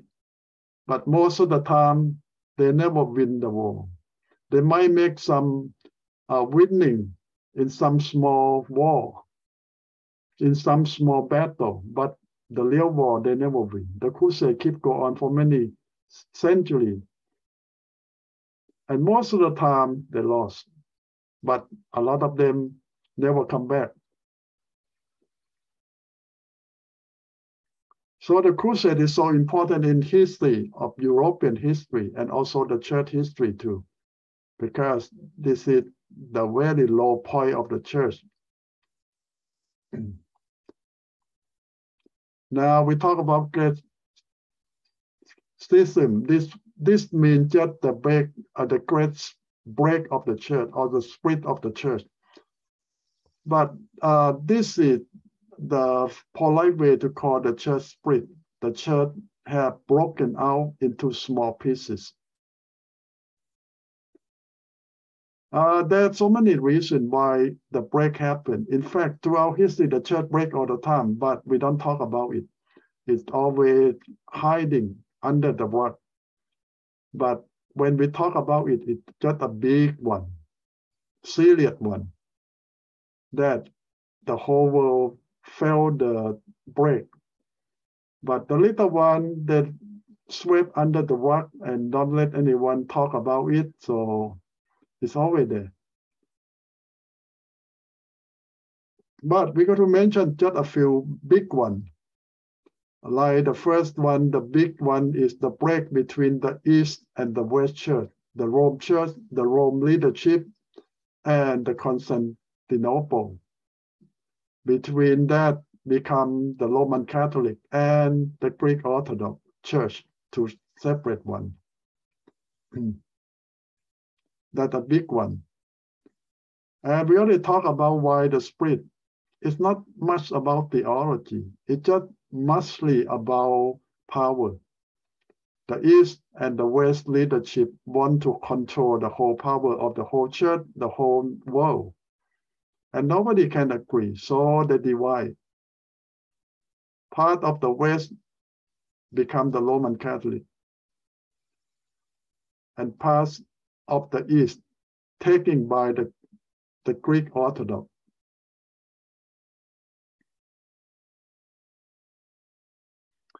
And you see that it's not one-time break. It's war between the two sides for several hundred years, fighting back and forth, back and forth. And now this is another problem. We call filial cause. It's just afraid that they add on the creed of Christianity. You remember that in the early church, the leadership, by the command of Constantine, the emperor, the Roman emperor, the first one who became Christian, he ordered all the Christian leadership from the East to sit in Rome to lay the foundation of Christian belief. And we call the Apostolic Creed. And later on, they have a new version going on. But here, in the Middle Age, the Pope tried to add a few words in that Apostolic Creed. They add the word and form the Son into that great thing. Now the Nicene Creed is the standard in those days. The Nicene Creed is just the Christian belief. When Christians get baptized, they will pronounce this word. I believe in God, the Father Almighty, creator of heaven and earth, and in Jesus Christ, his only Son, our Lord, who was conceived by the Holy Spirit, born of the Virgin Mary, suffered under Pontius Pilate, was crucified, died, and was buried. He descended into hell, and on the third day he rose again from the dead. This is what we call Nicene Creed, and Apostolic Creed is the same thing. And modern day Christian, almost all Christian denomination, we have this section into the faith or the statement of faith, the standard one. But now in the Middle Age, one of the Pope in the West tried to add a few things into this section. And it caused the problem with the East Church. Why? Because the East Church is go on the teaching that the Son, Jesus, is not equal to the Father. But the court that add on tried to emphasize that the Son equal to the Father. And the church in the East say, no, Father is bigger than Son. Son is smaller than Father. So this is go back to the theology of Trinity and the church fighting. And the reason is not because of theology, but politics. They just add that card to get rid of someone, some leadership in the church in the East. That's all, the reason. And the last thing we're going to talk about in this section is Scholastic System. It's just about the group of leaders, the theologians in the Middle Age church who have a lot of training in Greek philosophy and more modern day we might call science. Try to add more philosophy or science into the teaching of the church. They try to make the teaching, the theology look more modern and up to date and can stand the criticism of science and other philosophy. Try to make Christianity look educated or standard. So they might mean good, but sometimes what they try to do might make Christian depends on philosophy or on science more than on God. Why? Because they use man's reason. They use all the understanding of philosophy to explain Christianity. Well, this is not the first time that all the leadership or the scholar in the Middle East try to do. Even today, you will go to some churches who try to explain Christianity by scientific way or by human reason, philosophy, but they will fail badly. But they try, and they think that we can do it because they think that by doing this, all the scholar, all the smart people will join the church more. But they forget that people come to know God not through their own reasoning, but through faith and by the care of the Holy Spirit. And this is the real thing, that it come into the church not just one time, but in the Middle Age, it's so popular because they feel that this is the modern day how to understand Christianity. But they try to be that, well, we use all these things to defend the real teaching of the church. They intend good, but the way they do it might not really helping much. They might cause more problem than what they try to help. And here I try to explain that the scholastic system come into the church not the first time and not the last time. Even today, more idea, more teaching will come into the church and think that they can support the church. But the fact is, the Bible don't need anything to help to support. This is the words of God already. But man try and man think they can help God and can do their own way by their own reasoning to come back to God or to bring people to salvation. So this is not the first time, not the last time, but it just repeats themselves all the time.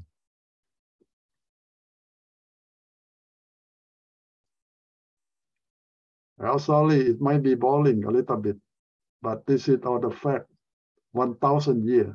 I put it in around 80 minutes. This is the 1,000-year history of the church. You can read all the detail. And I tell you that in that 14 weeks, we're going to cram up 2,000 years of church history. All the important stuff in there. And if you're going to read it, thousands and thousands of pages. And I hope my lecture note is going to be allowed for 500 pages. I do not intend to have that much, but it looks like it's going to be that much. Okay, you have any question concerning the church history so far? You get a lot of things out of it, or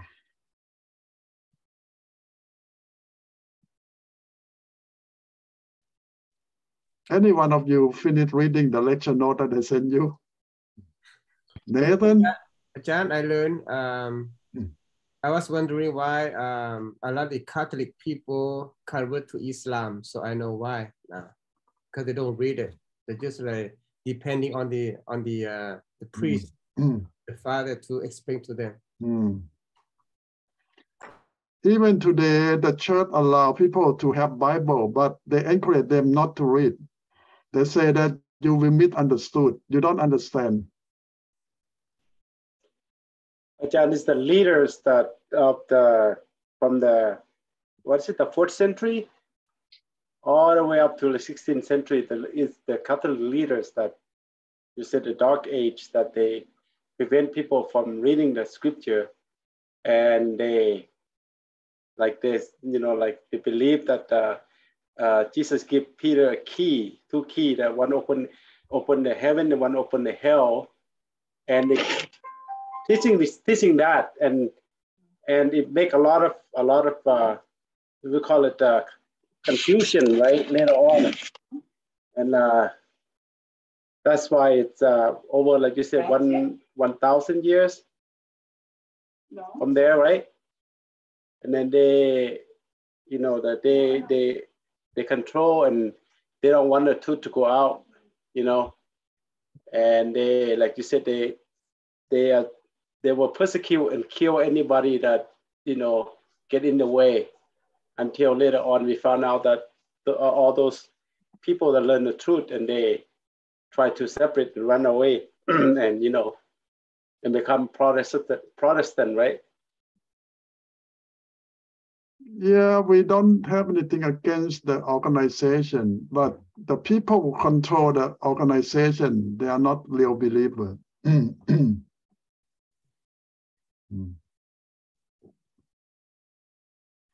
That's why sometimes I use the word people. Those people come to hijack the church. I can see why. Like Nathan was saying earlier, because people don't, you know, they're vulnerable because they don't know the truth.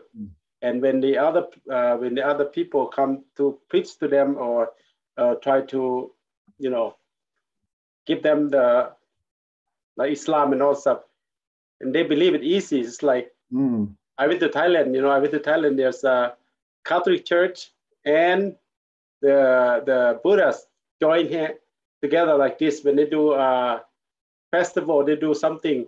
Christian Catholic would join them, and they would, you know, they would join Christian too. They go together like that. Yeah. Some people might say that I too much against the leadership of the church, but this is the fact. I don't want just to tell you what happened, but I want to tell you what really happened and why. Some people might just tell you what happened, but don't tell you why.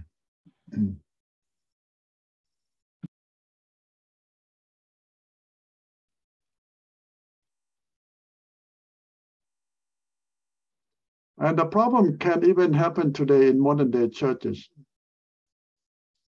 When people don't know the Bible and the leader take them away from the truth. Like in South America, they would kind of like weird, you know, like they have the Catholic, and plus they are also statue and worship the dead, you know, and when the time of the Day of the Dead, they were praying for the dead, hopefully that, you know, Saint Peter, whoever that they believe in, can bring the loved one from the dead to go to heaven. Well, the 2 keys still there. The key of hell and heaven still there, and still can unlock.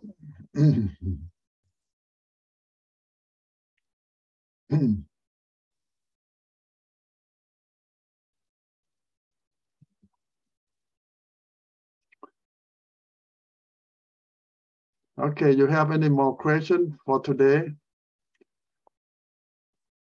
I already sent week 7 to you. Yeah. Yes, dear John. Okay, good. So I will send more chapter to you. So do you have any more questions?